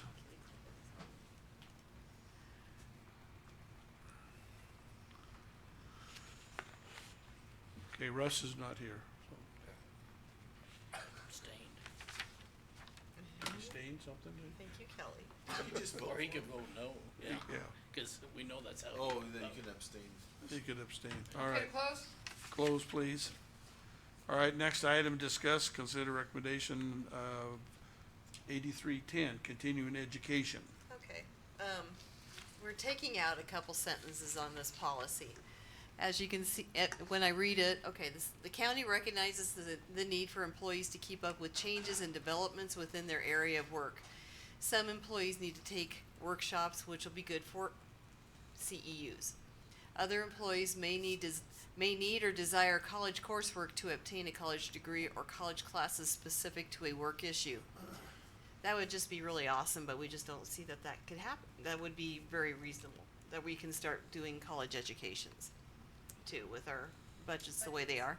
Has anyone been doing that? That's what I thought. Yeah. It's in there, but it doesn't get used. Cause nobody could afford it. Yeah, no, I don't think. I don't even think anybody's taken a class. So anyway, to meet this need, the county authorizes the employees to work with their elected or appointed officials and or supervisor to attend continuing education classes. And we remove with approval, the employee may use comp time to attend these workshops or classes to make up the time missed. If available, department funds may be used. Again, the part we're removing seems to pertain more to taking college classes that would take more than 2 or 3 days a week if they have to fluctuate their schedule and use comp time. If we send somebody for CEUs, we are usually paying their time to go to the class and not requiring them to use vacation or comp time to attend a workshop or class. It's no different if we send the deputy to Grand Island they still get paid for doing They all get that. it's paid for That's their right. time if we're sending them, so. So that's the only change in this Say one? that again, you're talking about the sheriff's office? Is that Yeah, what I you just said? use that as an example. you know. Yeah, we pay them to go be To go to trained Grand Island. at the academy. It's 2 days for the employees and a half day every year. And you're paying your employees to go to those classes, okay? And Yeah. that's mandatory training, Right. and or continuing education, mandatory training for their specific job. Right. Right, so we would not require them to use comp time or to make up their time missed from work Right. to On attend those type of on things. those type of Right. classes. I'd entertain a motion for approval. I move that we approve, the continuing education policy. I'll second. Is there any discussion? Record your votes. Okay, it's open. So we have to vote again, No, just, okay to close? please. You've got 5 Okay. yeses? Thank you. Next item, discuss, consider action on recommendation on Personnel Board regarding 13-100 policy for expenditure of public funds for attendance at conferences, training, and work-related meetings. There's a section on the second page that I wanted to add a sentence to, and my personnel board agreed that it would be okay to add. Lodging. Expenses incurred for actual lodging costs appropriate to the purpose of the trip will be paid or reimbursed. Direct billing to the county shall be used when possible. It is expected the employee will provide the lodging facility information to make the expense tax exempt. The county clerk's office or management accountant may be contacted for information on county tax numbers and references for direct billing requests. We don't always get the tax exemption piece done, so I wanted to put it out there that we feel, especially in the state of Nebraska. If somebody travels in Nebraska, there's very little, there's no excuse for them not at least trying to get a Tax Form exemption 13 for it. tax exemption. Sure. So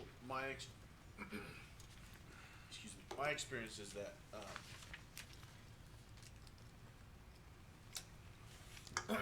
sorry, You out of water? I drank them both. Wow. He's thirsty. Can't get him to drink wine. My experience is that the hotel would not accept the information from me. They had to receive it from the county clerk, so, Really? Where was that at, Charlie? that was I think that was my first trip to North Platte for that, Institute of Excellence? Really?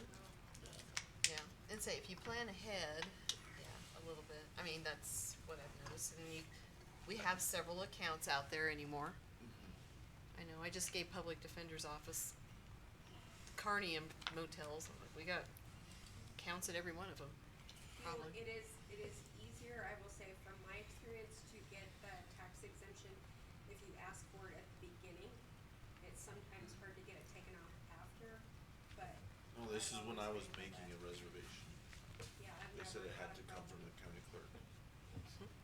As long as you provide the form. Sorry, if you're using your county credit card, you have to have a special form.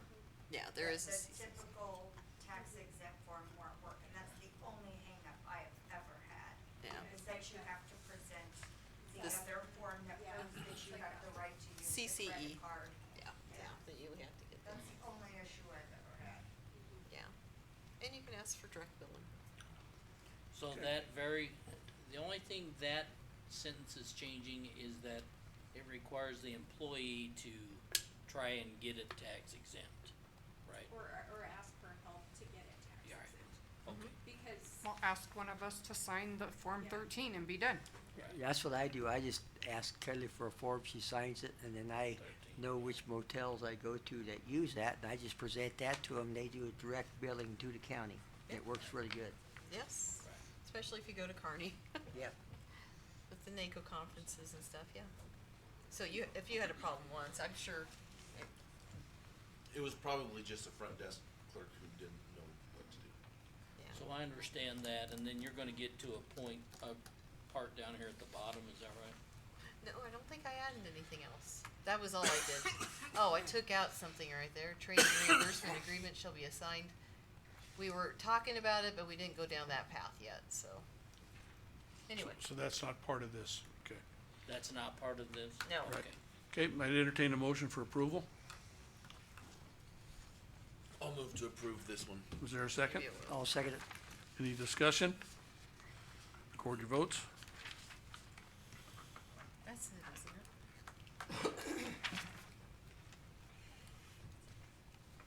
Yes, that's all. Ken,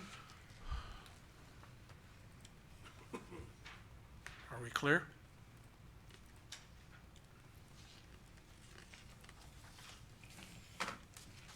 You need to vote again, Ken. Okay. 5 There yeses? was my Thank you. bottom line. Next item, consider approval of the NERMA membership recommitment resolution effective July 1, 2024 through June 30, 2027. Lisa? Every 3 years, NERMA asks us to recommit for 3 years.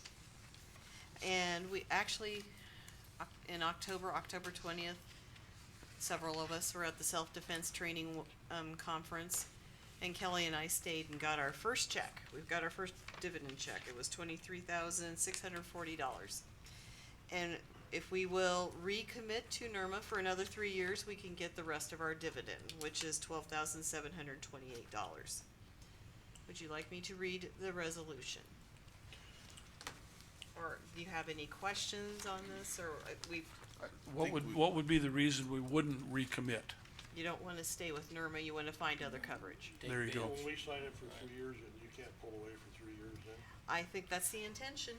We can read, Then yeah. they would have to keep their, pretty much keep their premiums in line with that as well, in order for us to have to stay with. And I think through our airport work and everything else, we're finding NERMA has the best. We can't beat it. We can't beat it, so I would entertain a motion to, Do you want me to read it, or do you wanna just go? No, I think they said. Approve the resolution, is that what we need? yeah. Good, I we will don't move to approve the recommitment to NERMA membership. Is there a second? I'll second it. Any other discussion? Record your votes. Kelly, do you have something to get this signature? We're good? I am waiting to see what you do before I go up there to have him sign it.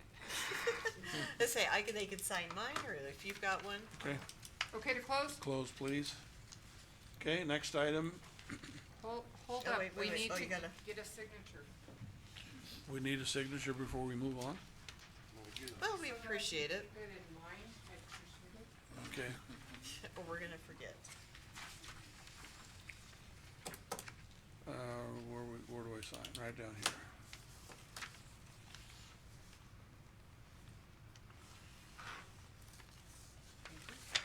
Okay. All right, moving on, discuss, consider the county board representation who will participate in joint discussion regarding the airport property insurance and covering and dissolution of the 2005 resolution. So I've thought about this, and I would like this to just be a joint session between the two boards. I don't wanna send, We did this once, but okay, we can. we did this once? We have. We could set it up as a work session. Yeah, that was, We have a joint, we have their full board with you. and we had Is it- NERMA here. Was I not here? It was the day that we appointed Gene Bauer interim deputy assessor as well. Yeah, and they were on the NERMA was on, they were on the screen Zoom that call? we talked with. And You were here. and the And airport. the airport board was here. Yes, Neil The Smith. entire board was here. Yeah, well, about 5 people. they had a quorum, I'm pretty sure. They had, I don't know Cause whether. they had to call their meeting to order too. Exactly. Oh, yes, Yeah. yes, yes, yes, yes. It's not a bad idea, but Charlie, I think it'd be helpful to have a work session and then we Been can pull flying it around. together, cause I think The we workout- still are kinda on, I don't know, Russ, how do you feel? Polar I don't have opposites a still. problem either way. Actually, I think, this is a big enough thing that if we don't have them here, they're not gonna, the quorum can't make a decision. I'd rather get some sort of a decision and get some common ground that night, instead of, all we're doing is going back and forth. If they bring the other board, I think we Can you get him to deserve an use the answer. You've worked on this a lot. Russ, think we talk deserve in an your answer. microphone, please. Oh. So she's not recording you. Well, Well, that's what, we've worked on it. I think Charlie's right. I'd like to see us do that so we can get something accomplished that Do you night, so we think- don't have to keep kicking that can down the road. Oh, okay. What do you think? Well, I just feel like that we just need like two people that, from both sides that can actually, We're not gonna be able to take any action. but we can't take any action, that's Then we're true. gonna go another month. When do they meet? On a Wednesday morning, Second Wednesday of the month, I think, or something like that. Once a month, right? Yeah. yeah. Once a month? Once a month. And we can call a special meeting and do Well, it. that's what I was gonna say, is that what you wanna do? Yeah, I'm that's thinking fine, you guys. I don't that care. way, yeah, that way we're not dealing with any other business and we're focused totally on this. Or we can go out and meet out there and then make them buy us lunch when we're done, Cause I like that. their meeting's an hour long and they got good lunches out there, I'll tell you that.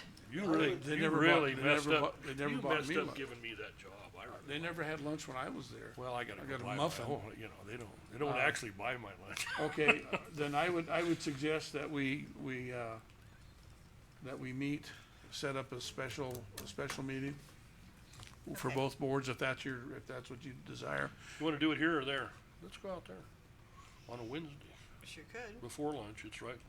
They're usually done about 11:30. We can have a short meeting and lunch.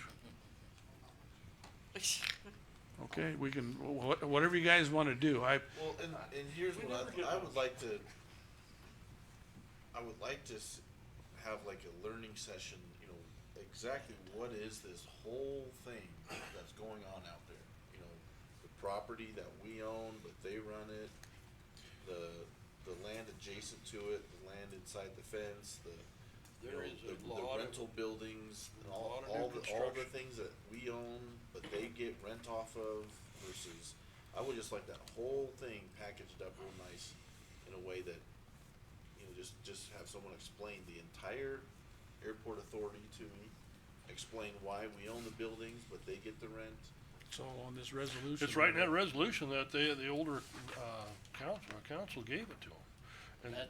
But we can eliminate that tonight, or as soon as it's on the agenda, we can take that right off if we wanna vote it out. But you have to have something to replace it with. Do you? Yeah, I think I so. don't know that we do. Well, without that, without this right now, the way that we're running, if you did this, then who is going to say what our responsibility is at the airport? Or who's going to say what the airport's responsibility is to us? At least you've got something defined here. I don't know that says that they're having any responsibility to us at all on that, does it? It just says we have to pay the The only thing it insurance. says Yeah, that we we pay- have to pay insurance. Exactly, so, And back in 1986 or 87, when that was written up, there weren't that many buildings out there, and insurance wasn't that okay, expensive. my point being is that if you do away with this, then you've got nothing. Nothing. There's nothing to. Then we don't have to pay it anymore. And we don't have to pay it no more. We can make a new resolution if that's what we want. You don't wanna pay insurance on the buildings that you own. I don't know if we really own it. Until you have somebody to replace that, we have to insure the buildings. If a tornado came through there and wiped out whatever, who's responsible for it? That's true. But we've gotta come up with something better This may than not be the best. It's not. It's not the best, but it's all we have right now until you have something else to replace it with. That would be my But right at the concern. moment, it's insured. Everything is insured. It isn't like we're gonna drop the blanket. We can come up with something else in that length of time. It says it here, but if you don't have this, there's nothing that's forcing anybody to do anything. The insurance is paid right It's now. still on the policy. We haven't Exactly. taken them off the policy and we've paid it, Okay. and All they paid paid. us, but you're right. But my point But we is, don't that have an agreement. without this, we have nothing. It's just out in the But open. is that an agreement, Mark, or is that basically just says that we have to pay the insurance? It doesn't say we have It's a an resolution agreement. signed by one party, us. Yeah, that's what it's saying, and that, Yeah. it can be taken out by us. But it certainly says that, the intent was for the purpose of having, giving them jurisdiction and control over the county's existing airport facilities. That's what that first paragraph. That's when the airport authority was first Formed.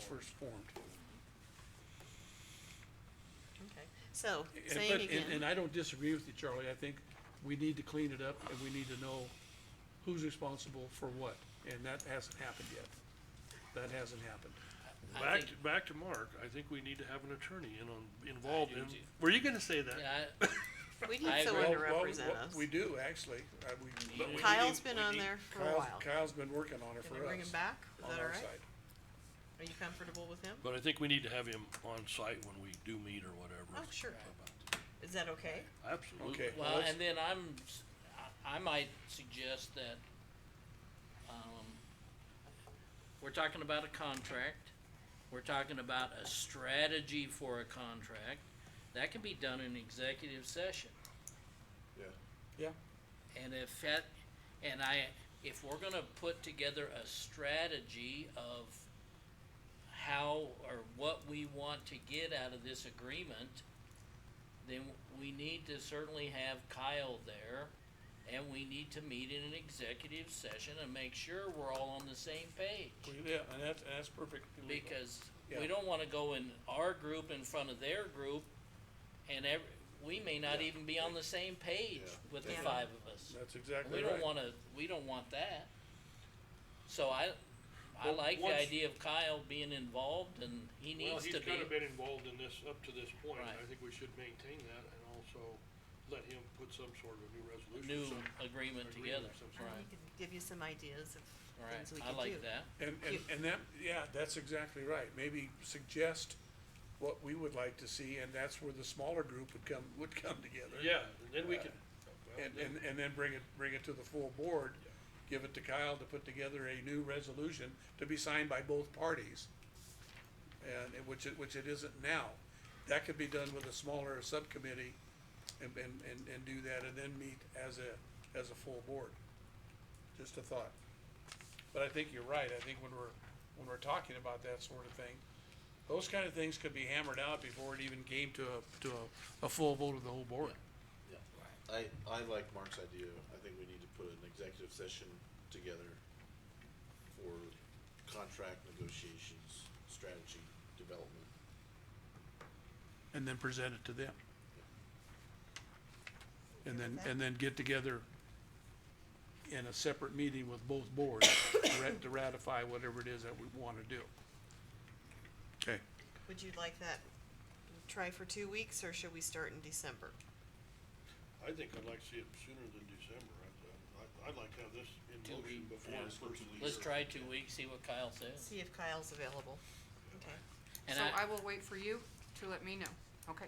And I know that, several times, you have given us information and others again about our agreement with the airport, some expectations that have been in writing before, I believe. And we need to see those again and have, possibly Kyle explain some of that to us again, so that we know what our position is when we start to think about a strategy and what is it that we can ask for. So, yeah, and the bottom line on this, when this was put together, is when they requested, or we requested, I don't know who requested, that an airport authority be formed. This was given to them by us. If you're gonna have an airport authority, these are the rules and regulations you're going to go by. And I don't know that that was ever approved, well, it wasn't actually, cause we gave them the resolution. If you're gonna have an airport authority, this is how it's going to operate.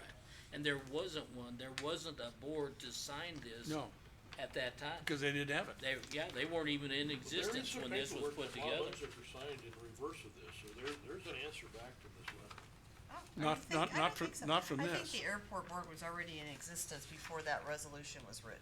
Is that what that was? It was. Okay. You already had an airport board, Well, I thought it was prior to the year 2000, but I may be wrong. right in early 2000s anyway, we're very close. But yeah, that resolution came later for whatever purposes at the time they were dealing with. Yeah, this was the November 2005. Yeah, so the board was already put together back then, 2003. yeah. No? Yeah, this is D- 05. 05 is when But it, it was back, yeah, 2003 is when the commissioners formed the county authority board. We Board need of to Authority. make sure we But get, Overman I and Unzicker Lisa? on that original thing. One of the statute that it references, I'm just trying to scroll through them real quick. And I didn't pay attention which one, like a team number, but it's the law, the statutes changed since we signed this too. So that's another thing. This references 601 to 622, so it's encompassing all of those. And so far I've seen one that has changed since this. Wow. so Okay. can we get Kyle to gather all pertinent information and bring it to our meeting? So that and maybe we can get copies of it the Friday before, We can go into executive session and talk and then about it. go into executive session on Yep. that Monday Which, night. okay, yeah, Okay, we'll have to figure out what pertinent information you'd like to see, but yeah, that's fine. Well, It's- certainly any agreements between the two parties would be pertinent. Okay, Looks like 3-613 was updated. okay, you can show me that stuff, okay, yeah. And if I Three was remember it? What? the story, the city of Scotts Bluff 3-613. originally, prior to this, the city of Scotts Bluff had it. And we were happy to give it off to the county and they giving it off to an airport authority. I don't know when that all took That was place. Were late you the 90s. mayor? I don't know that I was, but that's why Did the, you do the this? year 2000 Did you runs in my cause mind, this? which was the last year I served as city Well, council. it was back in the time when Rick Meter was still the highway superintendent, cause he also took care of the airport for the county. Right, right.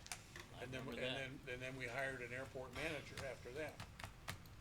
And that was, well, Darwin Skelton was, I After think, him, yeah, I you're believe he right. was the one that took Rick's place, I think you're right. yeah. Okey-doke. Going back a long ways, Mark. Yeah, I know. It's almost 24 years now. Okay, so we won't take any action on this. I think everybody has their idea what we wanna do, and what I would also suggest, if there's something specific that you would like to see in that, give Lisa a call or write her, send her an email or something that Kyle can look at to include it with that, Thank you. okay? So no action? No action. Okay, next item. You wanna take a break first? No, I'm just kidding. I'm just kidding, Matthew. Oh. He Discuss- gave us an extra hour, let's just go ahead and. Should we just do it? Just work him in? Discuss potential interlocal This should go slightly down. cooperation agreement with Kimball County to provide, VSO services only. Matt, you're up. I do. Matt was contacted by Kimball County. It's in their packet too. Yeah, and they're struggling to keep, a veteran service officer on staff. Their most recent one they hired, gosh, he was only supposed to work, what, an hour a day or an hour a week? About an hour a day at the end of the day, which is not really enough to take care of the veterans in their county. They've got about 300 veterans down there. I have a couple of concerns that I'm gonna throw out right away. And then we've talked a little bit about it, but, you know, they're coming to replace all those Minutemen silos with Centennial, and I really think that's gonna be a huge draw for veterans. I mean, look at what you're dealing with and where are those people gonna come from? More than likely, they're gonna be military background, and they're probably gonna have a huge influx of veterans, would be my thought process. I don't know that for a fact, but, I think it's gonna, right now, they've got 300 veterans. As far as the Nebraska website's concerned, and I think that's gonna probably increase quite a bit, so, I don't think we're doing due diligence. Having me cover that, I really think they should probably find a full-time VSO and pay him for that job. That's just my personal opinion, as far as our county commissioners, but they do have a luxury that most VSO offices don't have. Darcy, the gal that works there, is equivalent to my Lisa, but she is accredited. So she's able to write claims and she's got the training for all that stuff. She just can't hold the VSO position because she's never been a veteran. She never served. So she's got a lot of potential in that office to write the claims and do everything she's gotta do to assist the veterans that are coming through. Some of her limitations would be like a Nebraska Veterans Aid has to be signed by a veteran service officer. There's a few documents that I would have to sign. I wouldn't feel like I was taking care of those veterans if I didn't go down and spend time in Kimball County, whether that be, I don't know, you guys name the forum, but, you know, if you did a town hall meeting or if you went down there every other week or something like that, just so that they had the opportunity to speak direct to me, I think we'd be doing them, we're doing them a disservice outside of that. Back in the day when John Brem had Banner County, all those funds went to John Brem. So John was getting a retirement from Banner County after 48 years of serving them. So he was getting those checks VFR direct to his account. He was also getting the retirement package from Banner County. When I came on board, we had to renew that, and I didn't feel that it was fair that the two ladies that are doing the work in that office with me weren't getting part of that. So originally we had talked, and you guys were going through the audit and all that other stuff, and I feel like that audit took care of my ladies, right? Both of the gals that work in my office and kind of got them back up to par with where we thought they should be hourly. My paycheck is the last one that's kind of in the works, so I wanted to make sure they were taken care of first, and you know, we had a 3-year window, correct, to get mine up to where it needed to be or where it was supposed to be via the audit. So within the next year, mine will finally be there. So that, I don't remember what we're getting from Banner, I think it's 2,000 $2,000 a year. So that money's going back in the general fund, which I have no issue with. If we take on the 300 vets, I don't know where we move forward with that as far as general fund, or if there's some kickback to Matt or not. I don't know, that's something we need to discuss, but. But we're talking Kimball County here. Yeah, this will be a third county on top of what we had. So Matt, your suggestion about them getting their own may be easier said than done. It is. If you were to take on those 300 plus however many more are going to happen, and it probably wouldn't be full-time, when the project is over, they'll probably go someplace else, but nevertheless, you're gonna be saddled with that big influx of veterans. So we're gonna lose him here for, I mean, you're busy enough here, aren't you? Well, my suggestion would be if they don't hire somebody by increasing your office staff to handle those 300 and however many more, would that be a solution? But they have a person in Kimball. They do have Darcy, so the difference between Banner County is there's nothing established there. There's no VSO office, there's no clerk for the VSO office. She's basically the admin assistant like Lisa would be, but she's accredited. Lisa is now accredited in our office, and my intent is to make sure that Sue's accredited in the next year as well. So Sue can, once she completes the training, she can write claims, she can do all that craziness, she just can't take the VS. Actually, Sue could because she's a veteran. So if something happened to Matt got smoked between here and Lincoln, Sue could step up and be interim in that position because she is a veteran. The concern I have, Matt, is that, and I'll go back to what I said earlier, you know, them hiring their own staff or those people coming up to you. The one thing we don't want to do, and Russ touched on it, is overload you to the point that you can't handle what needs to be done in Scotts Bluff County because of the extra. So would an additional person in your office paid for by Kimball County, would that be enough to handle the extra or more? I don't know. And keep their office open down there. That was kind of the intent, is they have their office person to manage the bulk of the load. They need a VSO to come in, there's certain documents he signs and certain. And they're really, their budget doesn't allow for,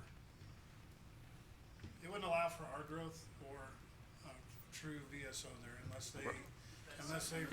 I see in their memo, their email or letter to you, that there's nothing mentioned about any reimbursement for any of that. It's down lower. Yeah. That Sentinel missile That's one of project the is a final 10-year three. project, so it could be a long. It's gonna be a I beast. say that's a 25-year project. I'm concerned for them. I know Can't- my stuff and saying he's busy, I have work to get in to see him, so. I guess my question to you is, could you handle it? At 300 veterans, absolutely. Now, could you handle, say, 700 veterans? We got about 2,200 here. We got some influx Wyoming. Let's say probably 500 from Wyoming that come here because they can't get assistance. Not that that's your guys' problem. Probably 250 from Colorado. I mean, we've done, part of the influx for me is that, you know, these outside counties have been, they've lost VSOs and we've covered for that. You know, Sioux County, I worked with you, Charlie, to try to cover down for them a little bit and just get their county commissioners on board and make sure that they had a good plan moving forward.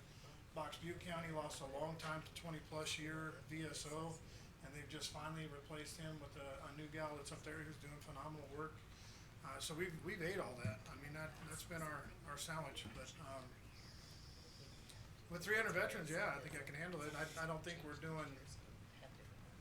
I think we're doing them a little bit of a disservice just because they don't get the face time that our veterans here would get. I mean, that's 90% of the luxury of being here in the state of Nebraska is that every county has a VSO. You're not calling a regional office and leaving a message and having them not call you back for 2-3 weeks. If you have a problem with the way I did business or your claim didn't go through, you can look me eye to eye and we can figure it out.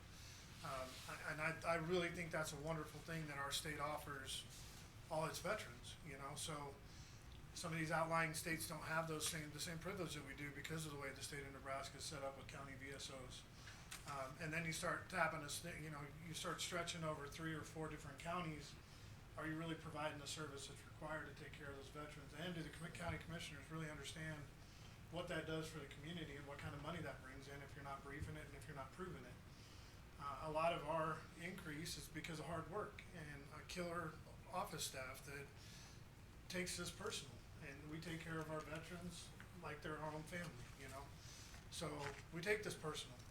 And when I stretch myself out to another county, I'm gonna take that personal too. I'm gonna provide those veterans the best service possible that we can give them, right? And I wear the Scotts Bluff County name whether I'm in Kimball or Banner County anyway, you know, so with their budget, I think they're really restricted right now, they're really limited, but I think if we fix some things and we prove it, maybe the county commissioners in Kimball County will understand what VSOs really provide their county and their people, you know, so that's kinda where I wanna go with it, but. You know what we've done here. What's that? You're doing a great job. We've told you that 100 times. And the word's out. The word, not that John wasn't. John just wasn't able to handle the extra 300 or the potential of whatever is gonna happen. Others are coming to you because we're getting the job done. And the word is out. We have a good product here and people want to be part of that.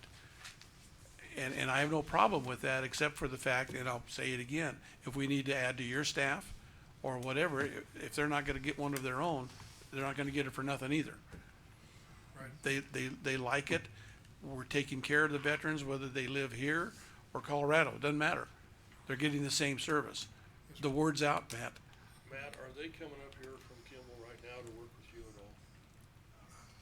Honestly, I can't tell you that for sure. I'm sure I've had a few.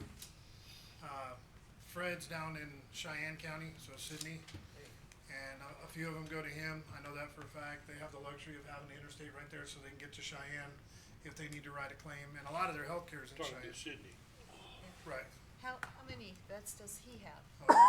I'd have to look at that. Is it high or is it low? It's more than 300. It's more than Right, tell you that. But I was gonna say, can they just come up here? and He's meet been with you? approached. No, I mean, can Kimball vets come up here and meet with you? 90% of them probably could, couldn't they? Yeah.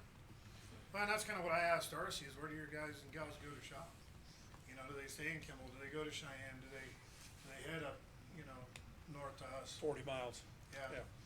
Banner County's easy. I mean, most of those folks from Harrisburg or Banner County, they work their way up here.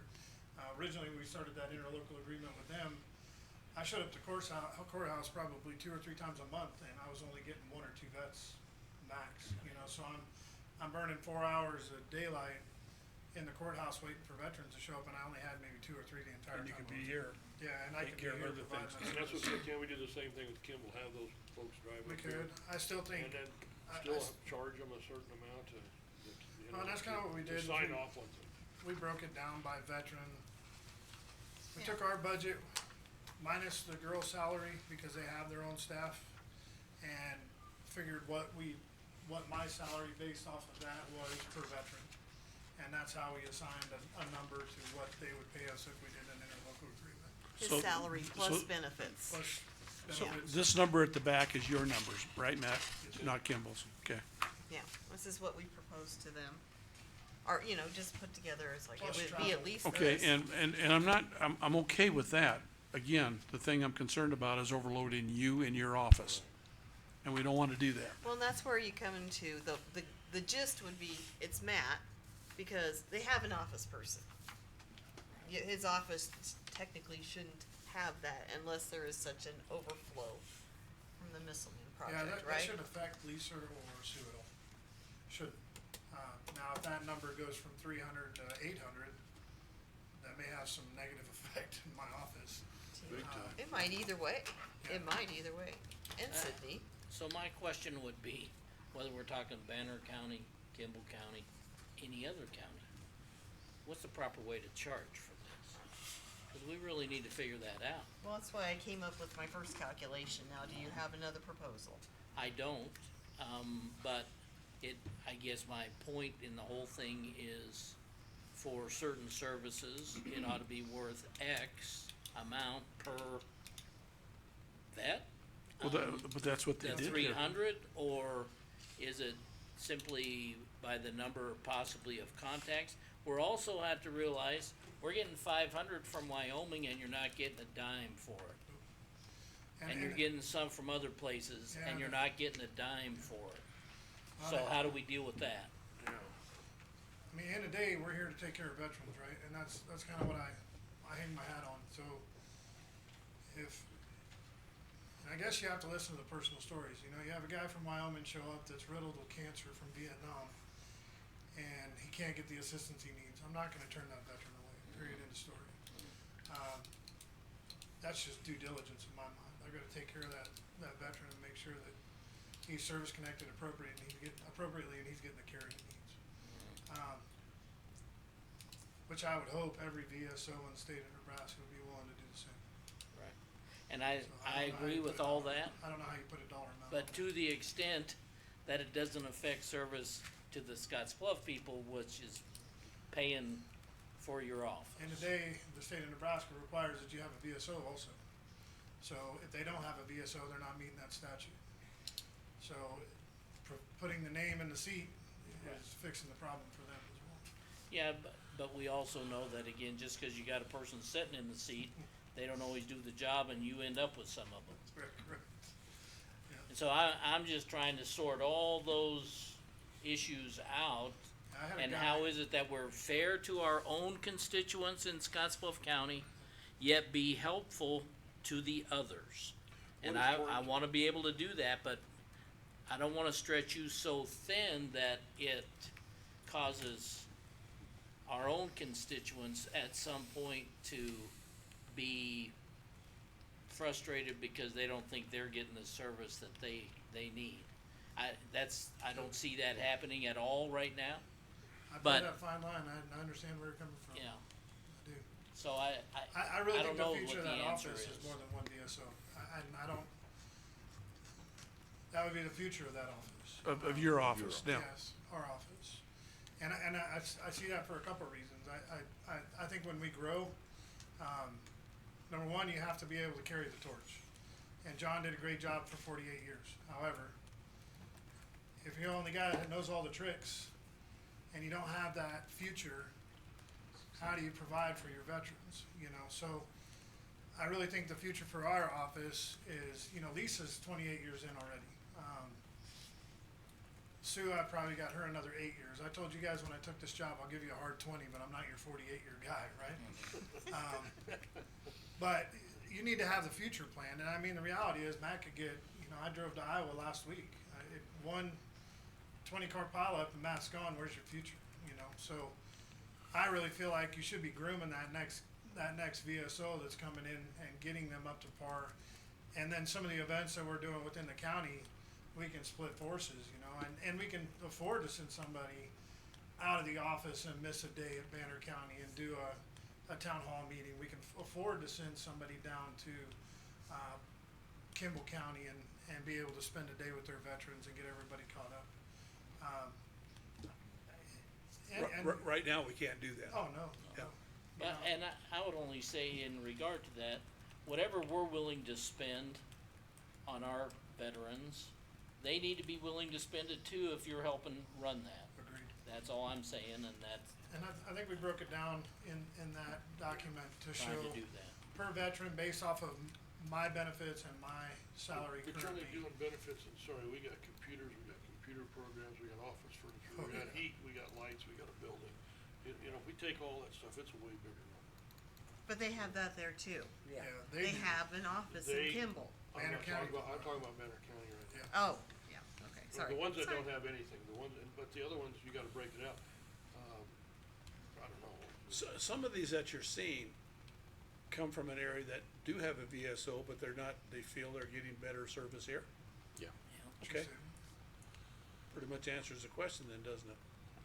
I think, What does it answer? Well, No, what it answers is if they're not getting service somewhere else, you touched on it, if they're not getting service where they're supposed to No, I'm be, listening to and you, they right. feel more comfortable dealing with Matt, Right. then somebody needs to reimburse Scotts Bluff County for doing something in another county that's not providing the same service that Matt's providing. That's what I'm. maybe Well, we that's should just just like start another sending state. bills out. We just start invoicing those other counties. We'll get the zip codes and we'll send out invoices and they might get the message. This is how Well, many we once- serviced out of, Once we Laramie truly know County, how wherever. much it costs to do a person, then we should do that if they're out of Wyoming and they're I out mean, of Goshen County. do send them those there. other commissioners in those other counties know that veterans are leaving their county to come to Scotts Bluff County? I bet they don't. probably don't. How about, is Absolutely not. Wyoming required to have a VSO in every county? No. They have regional offices, They have regional Well, they'll have one in offices. Cheyenne or Laramie or something like that. Build a regional office then. which, I mean, for the veteran, that puts you at a huge disadvantage. I mean, PACT Act, you guys saw the increase we had over the last year, for service connection. I mean, 2.75 million for 2,100 vets is huge. That was our increase. There's nothing wrong with doing what we just suggested. If they have a VSO in that county and they're not doing what they need to happen, and they're coming here, then we send a bill to that county, not to the veteran. With that zip code, yeah. That veteran's going to receive whatever they need to Maybe receive. we need to check with the state on that. Can we? Yeah, I'm not I don't know. That's, It's kinda like the varmint trapper, you know, if he's not doing his job, then the landowner's gonna bill less. We get Well, billed if- regardless. We well- get billed and the landowner gets billed. That's a whole nother subject there, so. But, you know, it's kind of the same principle here though. I would like to, I mean, Kimball's having the issue, I think primarily, and I think these other counties obviously also because of workforce. They're not population hubs, they're not population centers. This is where you're gonna find quality VSO candidates. And I don't have a problem, increasing, you know, adding a VSO, you know, to Matt's office if you think that's the future of the office. Let's not wait until we need it. Let's start building it now so that it's in think that's what place he's when the saying, volume gets, cause the volume's gonna get there. I have no doubt about that. The volume's gonna get there. And if we're trying to put out fires, it's just too late. We need to build out and be ready for it. I just don't know how you're gonna do that. Do you know anybody can keep up with that, man? I was at the YMCA last Wednesday and I got stopped in the middle of my workout. A guy just wanted to come up to me and tell me how wonderful Matt was. And and he works in Wyoming. He tells all of his people that he works with in Wyoming to come over here to see Matt. that's where the problem is. That's what I said early on. You're the It's problem. good. Keep in mind, some of those are residents of our fine county, okay? And they do work in Wyoming and come back, but, no, we have a lot of folks up at the penitentiary up there, and they, and some of them are Wyoming residents and some of them are here, but word of mouth is the thing. I had a guy fly in from California 2 weeks ago. Goshen County's VSO is based out of Cheyenne. Yeah. Yeah. So he flew in from California because his mom was from Box Butte County. He had heard good things in the state of California, and he flew down here literally for us to write his claim, and then he went home. It's been about 2 weeks here. I would have no problem increasing property tax levy, anything like that, to support this office.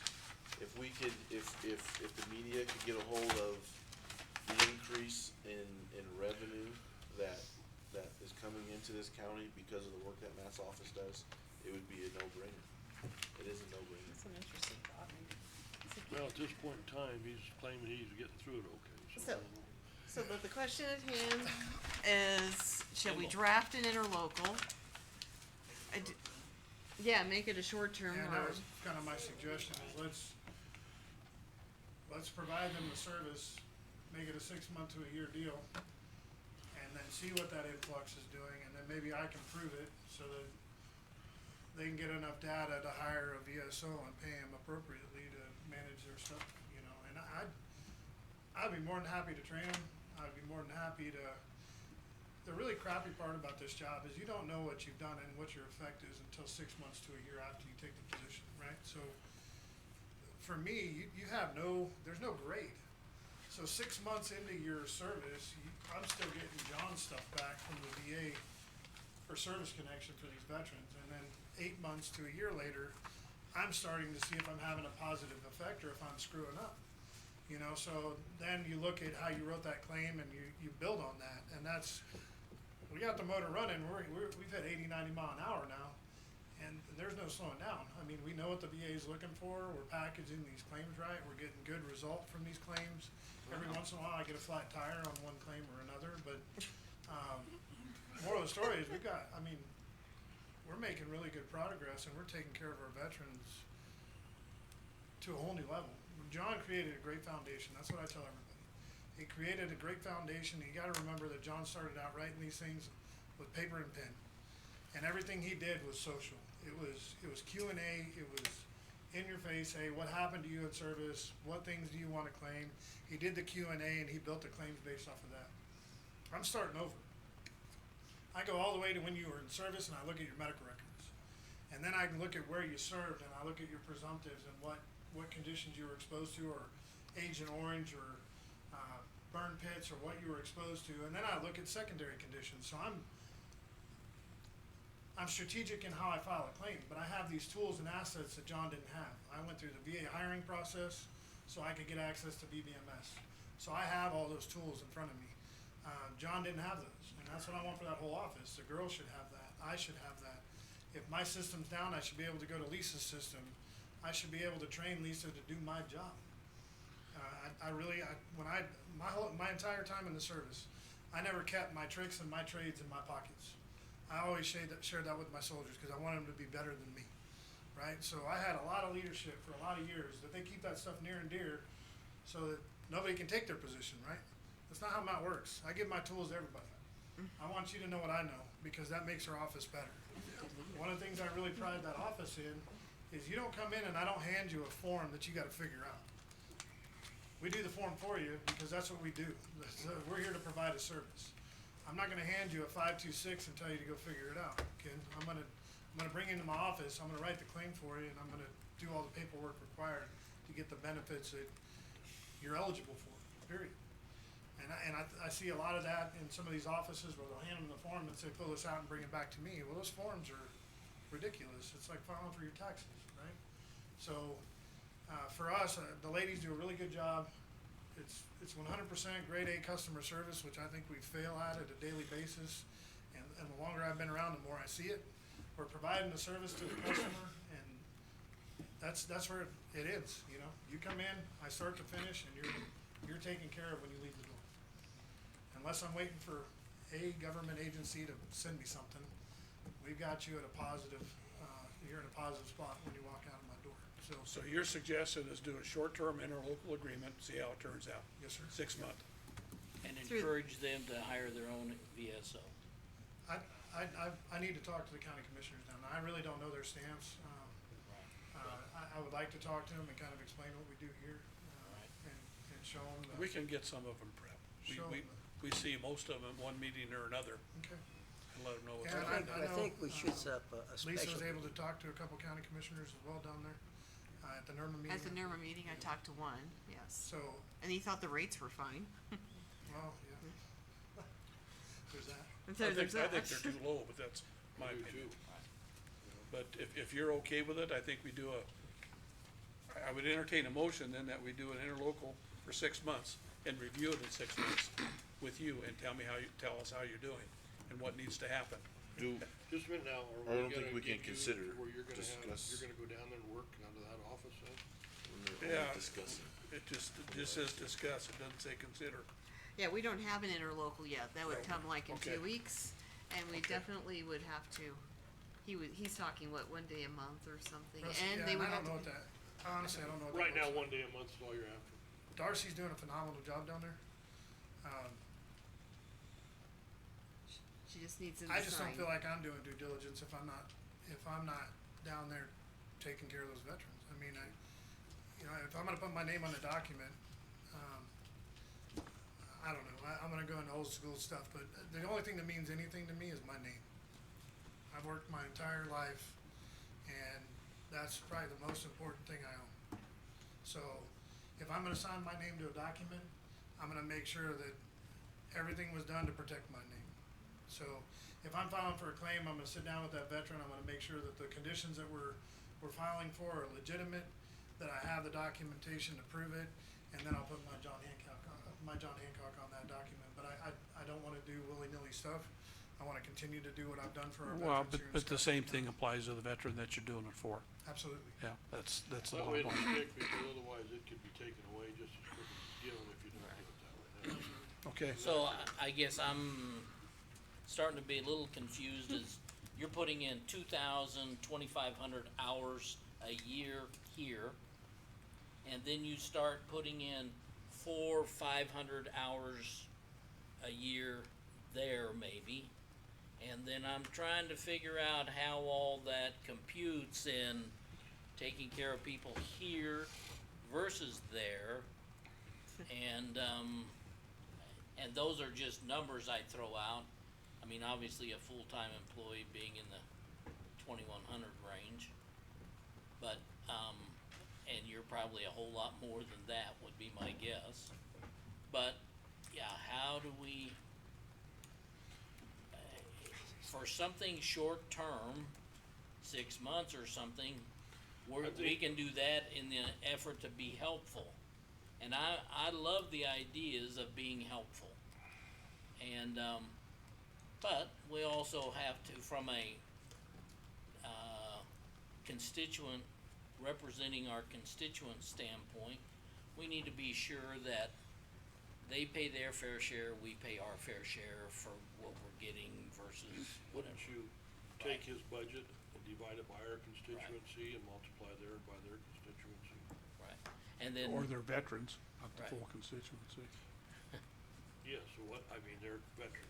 Right, and You got then- 2,500, 2,800, whatever you got here, Yeah, divide it, whatever you're. I said it once, we'll say it again, is we're providing, 300, and you got we're We providing a product, we're providing a good We product already and did people that. know about We it. did it. That's why they're here. That's what you took the budget, that's what you did. Right. That should be good. And then that talks about what they would be paying, in my opinion, Scotts Bluff County. Yes. And then the question is, does that make a difference in what Matt gets paid? And we're gonna have to deal with that at some point. Absolutely. Well, that's true. Either what Matt gets So we're paid gonna- or additional help in order to handle the increase in your services. So we're gonna take and actually increase his wages, but we're gonna get less benefits for our people here. You're gonna be gone, you're gonna be gone. I just wanna be careful not to, I've had a few veterans, not very many, say that you're never in your office. Well, there's only a couple times I'm not in my office. And usually, it's a Wednesday morning when I'm out at the veterans home, helping the veterans home. I spend about an hour to an hour and a half, maybe 2 hours at the veterans home every Wednesday. I've already talked to the state VSO director because there is supposed to be a state VSO covering that veterans home. Everybody's tapped. I mean, you can use maximum effective distance of an excuse is 0 meters, right? So we can play COVID, we can play we don't have time. I don't have time either. I make time. Those are our people. they live in this county, they need to be taken care of. So I take time away from my chair to go out and see the veterans up at the veterans home. Anytime there's a new inductee to the veterans home or a spouse, I'm there to greet them. And I think that's that's customer service again. It is very basic. So I'm trying to get them to come back and start taking care of those veterans at the veterans home. But until then, I'm gonna continue to sneak out of my office for an hour, hour and a half, and take care of those guys. You're creating your own problem, Matt. Is You know there, that. is there any, is Kimball County talking about this anytime soon? That you know Tomorrow. of? Oh, they are tomorrow? Okay, Well, we're not gonna approve anything tonight. right. No. Okay. But I think we've heard the story that we wanna be helpful. What time You is their know. meeting? Scott? Oh, Lordy. But you mentioned regional offices in Wyoming, so what about, how do those operate? Are they paid for by federal government funds, or? I can get all that for you. Just- I'm just not sure, wondered. like our state office is obviously state, and then there's half of that building's federal, so you have raiders and all the other stuff on the other side of the fence from them. We have our own state representatives, and they can cover anybody in the state, but they work for a VA, so they're a VA state employee, Federal, yeah, but the federal government pays their I would assume. salaries, Um, I wonder. I don't wanna say anything negative, but typically their experience is lesser because and I think right now, they're just this huge deficit in experience. I mean, the VSO office at the state, there's not a whole lot of experience, you know, we don't have the 48-year guys, we don't have the John Brims anymore, there's a lot of new people getting into this, and there's a lot of old timers that did it for a lot of years. You've got a younger base, and the pay at state isn't very good, sorry. So a lot of those, they'll get the training that they need, and then they'll move over to the federal side because the money's there. So they get the experience and the time, and then they'll move over to the federal side. And that's just from what I've seen in the minimal, 2 years that I've been here. But, a 2-year guy is really worthless. I'd say it. I'm 2 years. You're learning that job, and it's a lot. So, your first 2 years are basically training and just getting caught up to where you need to be and learning the terminology and the forms and all the benefits that are out there. And then you really start gaining that traction. I may have picked it up just a touch quicker than most, but I had a good mentor, and I had a good foundation here. So I was working with guys that were already, 30, 50, 70, 80% service connected, and now I'm just building off of that. So, and we've had the PACT Act and all that other stuff on top of it. So everybody got burned up. I mean, the PACT Act increased our stuff tenfold, and I really thought that was, I'm waiting for that lull. And I haven't seen it yet. I keep telling the girls when we come in on Monday that today's the day. We're just gonna sit here and we're gonna get caught up and nothing's gonna happen. And sure as crap, I'll have 5 veterans in the seat, or they'll be sitting in the lobby by the elevator before we've even opened the doors, And it's like, well, I guess today's not the day, maybe next week. So you feel like there's a maintenance stage that's gonna happen at some point, and I haven't hit that yet. It's been straight up ever since I walked in the office. So I'm waiting for it to curve just a touch, and then I think that's where we can get into Kimball County and we can start taking that time to go assist them if it dies down in the office a little bit. But I haven't had that luxury yet. And most of you guys that have been through my office, I'm sure you see it. It's either, I thought there'd be a lot of feast and famine, and there's not. It's just constant, which I love. My days go really fast. I think Sue complained the other day. She's like, "Is there any way we can just turn the clock off?" And I'm like, "Why?" She's like, "Well, because I like my job and I want to be here and I enjoy what I'm doing. So, and our days go too fast. There's not enough time in the day to do everything we have to do." So When you're busy, that's what happens. it's great. That's what happens. Okay. We appreciate what you do. We're not gonna take any action or anything. If you can get an interlocal put together for approval here, then we'll move forward with that. But I think there's a lot of things we need to keep in mind. We're not gonna overload you. We're not gonna overload the office. And others are gonna have to pay for the great service that we're getting right here in Scotts Bluff County. Bottom line, okay? All right. Thanks. Thank you, Matt. Thanks, man. Okay, is there any old business? I don't see anything on there. We're now down to public comments. Is there anybody in the public that wishes to speak to the board at this time? Hearing none, we'll move on to board and staff reports. Before you leave, I wanna thank you for, you and Lisa both for putting that PowerPoint together for me. It was wonderful. Thank you so much. Cause I can't do it. I don't know how to do, I barely could run the clicker, but we were okay. Thank you so much for all your hard work with that. Russ, we'll start with you. I've got everything pretty much, I think Steve pretty much touched on everything we got going on right Okay. now. Mike? Well, I went to a co-ed meeting last week. We're into the process now of forming committees for different, skills that we need for our community support for emergency management. Emergency management, is not gonna be leading the co-ed. Initially, we're gonna be helping them, but it'll be strictly, outside groups meeting and getting some initial training, but to be available for future disasters within the Panhandle. Probably what I'll be doing is I'll probably be recruiting pastors and chaplains and giving them some initial training so they know how to survive in a disaster type environment. Wednesday, I'm going to Bridgeport for the G402 training, which is for your high-level elected officials, so they know how to operate in an emergency operations center and what their job is. And then I've been invited to the Veterans Day Parade on Saturday the 11th. I'd like to see all of you there.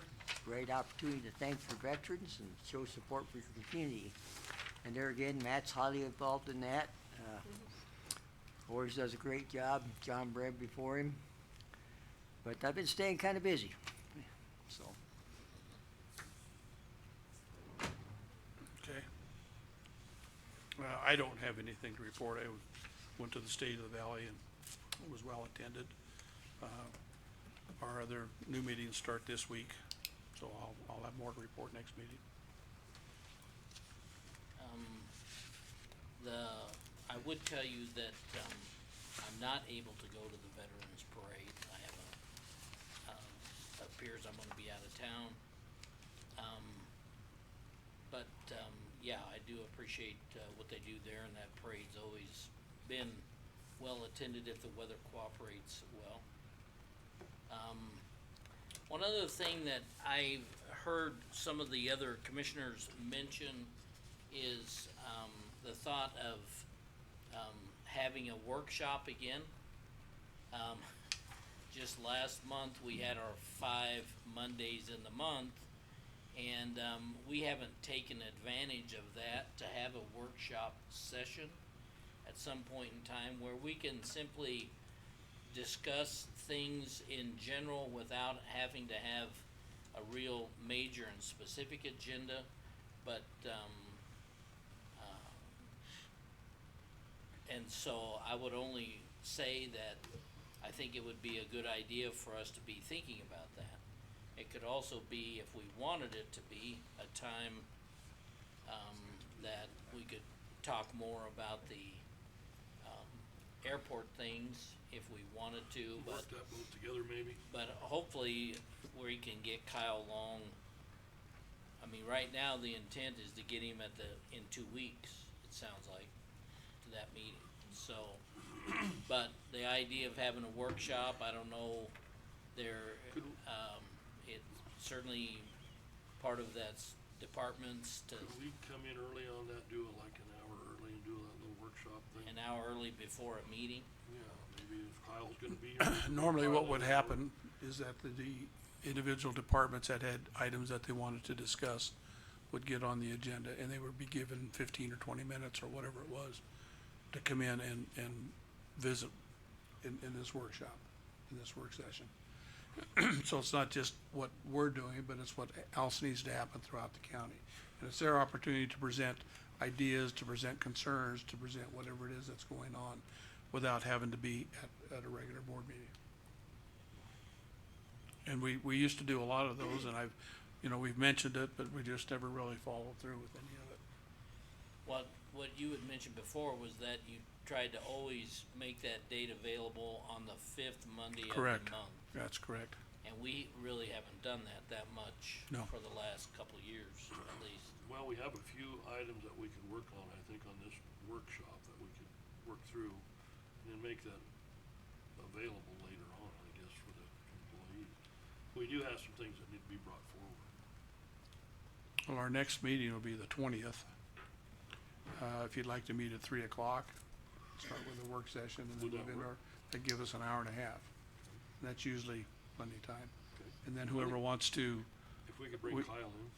well, we could do that, bring Kyle in, and then if there's any other departments that would like to bring forth something for a 15-minute presentation or whatever they wanna do, or an update on something, so they're not taking up the time here to do all that. Would that work for everybody, at 3 o'clock? Yep. 3 o'clock on the 30th? 20th? 20th, that's what I said. I've already scheduled an open enrollment for 2 in here, but Okay. hopefully maybe we'd be done Okay, or be very close. I guess you could come to open enrollment. You're probably on that side long anyway, aren't you? Or do you do the whole thing here? Or do you? Okay. Then, well, if that's gonna conflict, let us know, Lisa, we can, yeah. well, let's, See how the meetings go. We start tomorrow. okay, let's, with everybody's permission, let's plan on on starting at 3 o'clock on the 20th.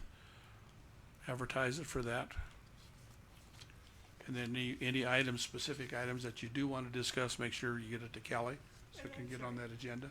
Did you say you wanted Kyle at 3 instead, if he's available? Well, are we going to, I thought we were going to do the airport something separate. Okay, I was just. That was my thought. Cause that's gonna be an executive I session. thought That's that was gonna be an at the executive end, se- an executive. Yeah, Oh, that's well, I gonna be guess an you don't have to executive wait till session. the end to go into executive session We either, don't, guys. do we have to wait to the end on an executive session? Don't have to. Oh, Kelly just said no. I didn't think so. You don't Yeah. have to. We don't have to. No, it just makes it kinda inconvenient for everybody else that has something to do, Well, if we do it at the end. depends on how many How much- items you have at 3. So we It can bring him depends on how forward much and Kyle move comes. him on through. Yeah, We'll put him on the hot spot. okay. Is that all right with everybody? Yeah. Yes, no? I think that's good. So 3 o'clock, so. 3 o'clock on the it's- 20th, Essentially, it's starting the meeting at 3 right, with the intention of the first hour and a half to be more similar to a work session. exactly, And then the official normal agenda starting at 4:30. at 4:30, correct. We would, yeah. Cause we're not voting and taking any action in that hour and a half. That's okay with everybody? Yep. Okay, Sounds good. all right. Anything else, Mark? I don't have. Charlie, anything? Yeah, Mike, what was that group you called? It's co-op, it's a partnership between, Nebraska Emergency Management and the University of Nebraska. And what it is they're recruiting and gathering volunteer agencies or groups, private individuals to come alongside and assist their communities in disasters, such as Samaritan's Purse, Southern Baptist, maybe Rising Construction, people with certain skills that are needed, and it doesn't cost the county or the state anything. And how do you spell that? It's COAD, it's Panhandle COAD, it's Community Organizations Active in Disaster. And they use these in other places, it's just something Nebraska's just now kind of getting involved in. And why isn't our emergency management? The job of our emergency manager is to bring all the assets to the table. Our emergency manager cannot and does not have the skills to do it all themselves. Our agencies don't have all the skills. You always have to have outside help depending on the size of the disaster. And you always have to be dependent on volunteers. You know, he's the kingpin, he can run it, I mean, he can bring all the resources in. Who is the kingpin? The emergency manager. He can bring in all the assets. And like I say, there's skills that you need in a disaster that your county or your area may not have. And you have to be able to go and say, okay, emergency manager in Lincoln, we need somebody with these skills. Do you have anybody? Same with organizations. You have to be able to feed people, you need to be able to house people, you need to be able to feed people. gotta provide medical care. All that's done by outside agencies and individuals. But you said but our emergency management is not participating in the COAD? They're the ones, if they're bringing it to the table, they're gonna get it started, but then they're gonna back away and let those organizations run themselves. They're just gonna be there as a resource. The Nebraska emergency management. Right. But what about our region emergency management? Same thing. Ashley's job right now is to get this organized, get people to step forward on the different committees, the different organizations, and then once they are going, they operate autonomously, and they meet when they wanna meet, and then if we have a disaster, the emergency manager will put out the word, we need this, this, and this, are you available? Say you have a mass casualty where you need extra medical services, Yeah. you need chaplains, all that stuff, the word goes out, and those teams respond. When you were first talking about it, I was afraid it was, we'd be stepping on his toes or bringing more to an event than he was aware of. Oh, But no, that's not what you're saying. He's cooperating, Nebraska Emergency Management and the area emergency managers are all in partnership with this, because they need these bodies, they need these skills. Gotcha. Okay, thank you. Other than that, NACO, we continue to have a monthly call with the governor. It's getting better. I think he's becoming more aware of, what counties do. I don't think he was, very, up to date on services counties provide, or the role that we play in the citizens' lives. And so, we're continuing to educate him on those issues, and, it's been positive. That's all I'll say about that. What else was I gonna bring up? I think I left the last meeting early just to bring an update on the NACO legislative conference. I think it went well. Nothing really, no major changes to the platform of NACO.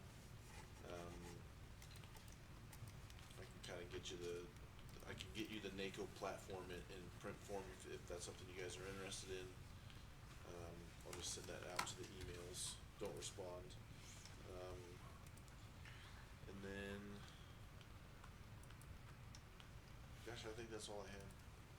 A lot of meetings this week, so go from there. Okay, staff, Lisa, anything? We're starting open enrollment tomorrow, and we need everybody to refill out their insurance for health, dental, whether you take the insurance or not. We're rolling out a copay plan this year, so not only will you have the opportunity to sign up for high deductible, we also have a copay plan, which would allow for copays for like emergency services at $1,000 and urgent care services at $100 a visit, private doctors at $50 a visit, and it'll come with a lower deductible, $1,500. But with the change in the benefits comes higher rates monthly as well, and you wouldn't be able to sign up for an HSA.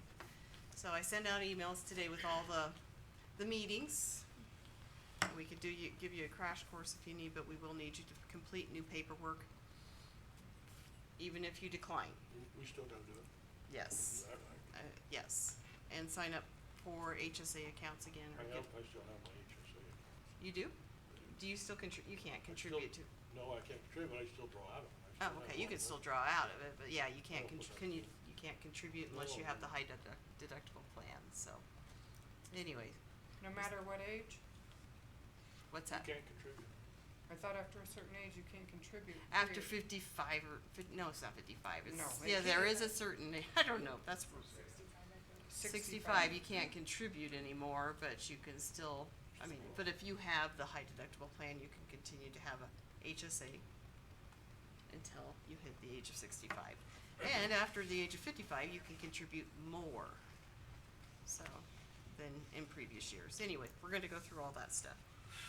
That's stuff I need to add to my PowerPoint. So, anyway, I can give you more details now if you want it, or else come to a meeting. Heather, anything? The assessor's office is almost ready to roll over for tax statements. We're in very, very good shape as far as that goes. They've been making lots of corrections and lots of updates to data so that we'll have a better rollover. We are going to have our tax statements printed and sent from Lincoln this year, just because of the staffing shortages and stuff like that. I thought that it would be better in the long run instead of us trying to print tax statements. They are also going to change the format. They'll be 8.5 by 14 instead of 8.5 by 11. And I don't have the capability to print that. That's another reason why I went that way. Okay. Yeah, Matt, anything else? Kurt? Brenda? Yes? Last week, USA Cycling made the announcement that we will hold the 2024 event in Gearing on September 8th. So it's on a Sunday this time. There's a little bit of benefit to that. Of course, Nebraska plays Colorado again on Saturday, so we don't have to put up with all that, everybody going to the game or whatever. At least if they go to Lincoln this time, they can make it back and still participate in the race. We have a much bigger expo planned. I'm not sure the route or anything yet, where that's all to come. But, the good news about having it on a Sunday is that we'll keep people here a little bit longer. Okay, very good. Thank you. Kelly? I don't have anything. Nothing? All right. Anything on legislation? Good night, everybody. We're all tired. I do like your uber cool glasses, though. Oh, are they? Oh, okay.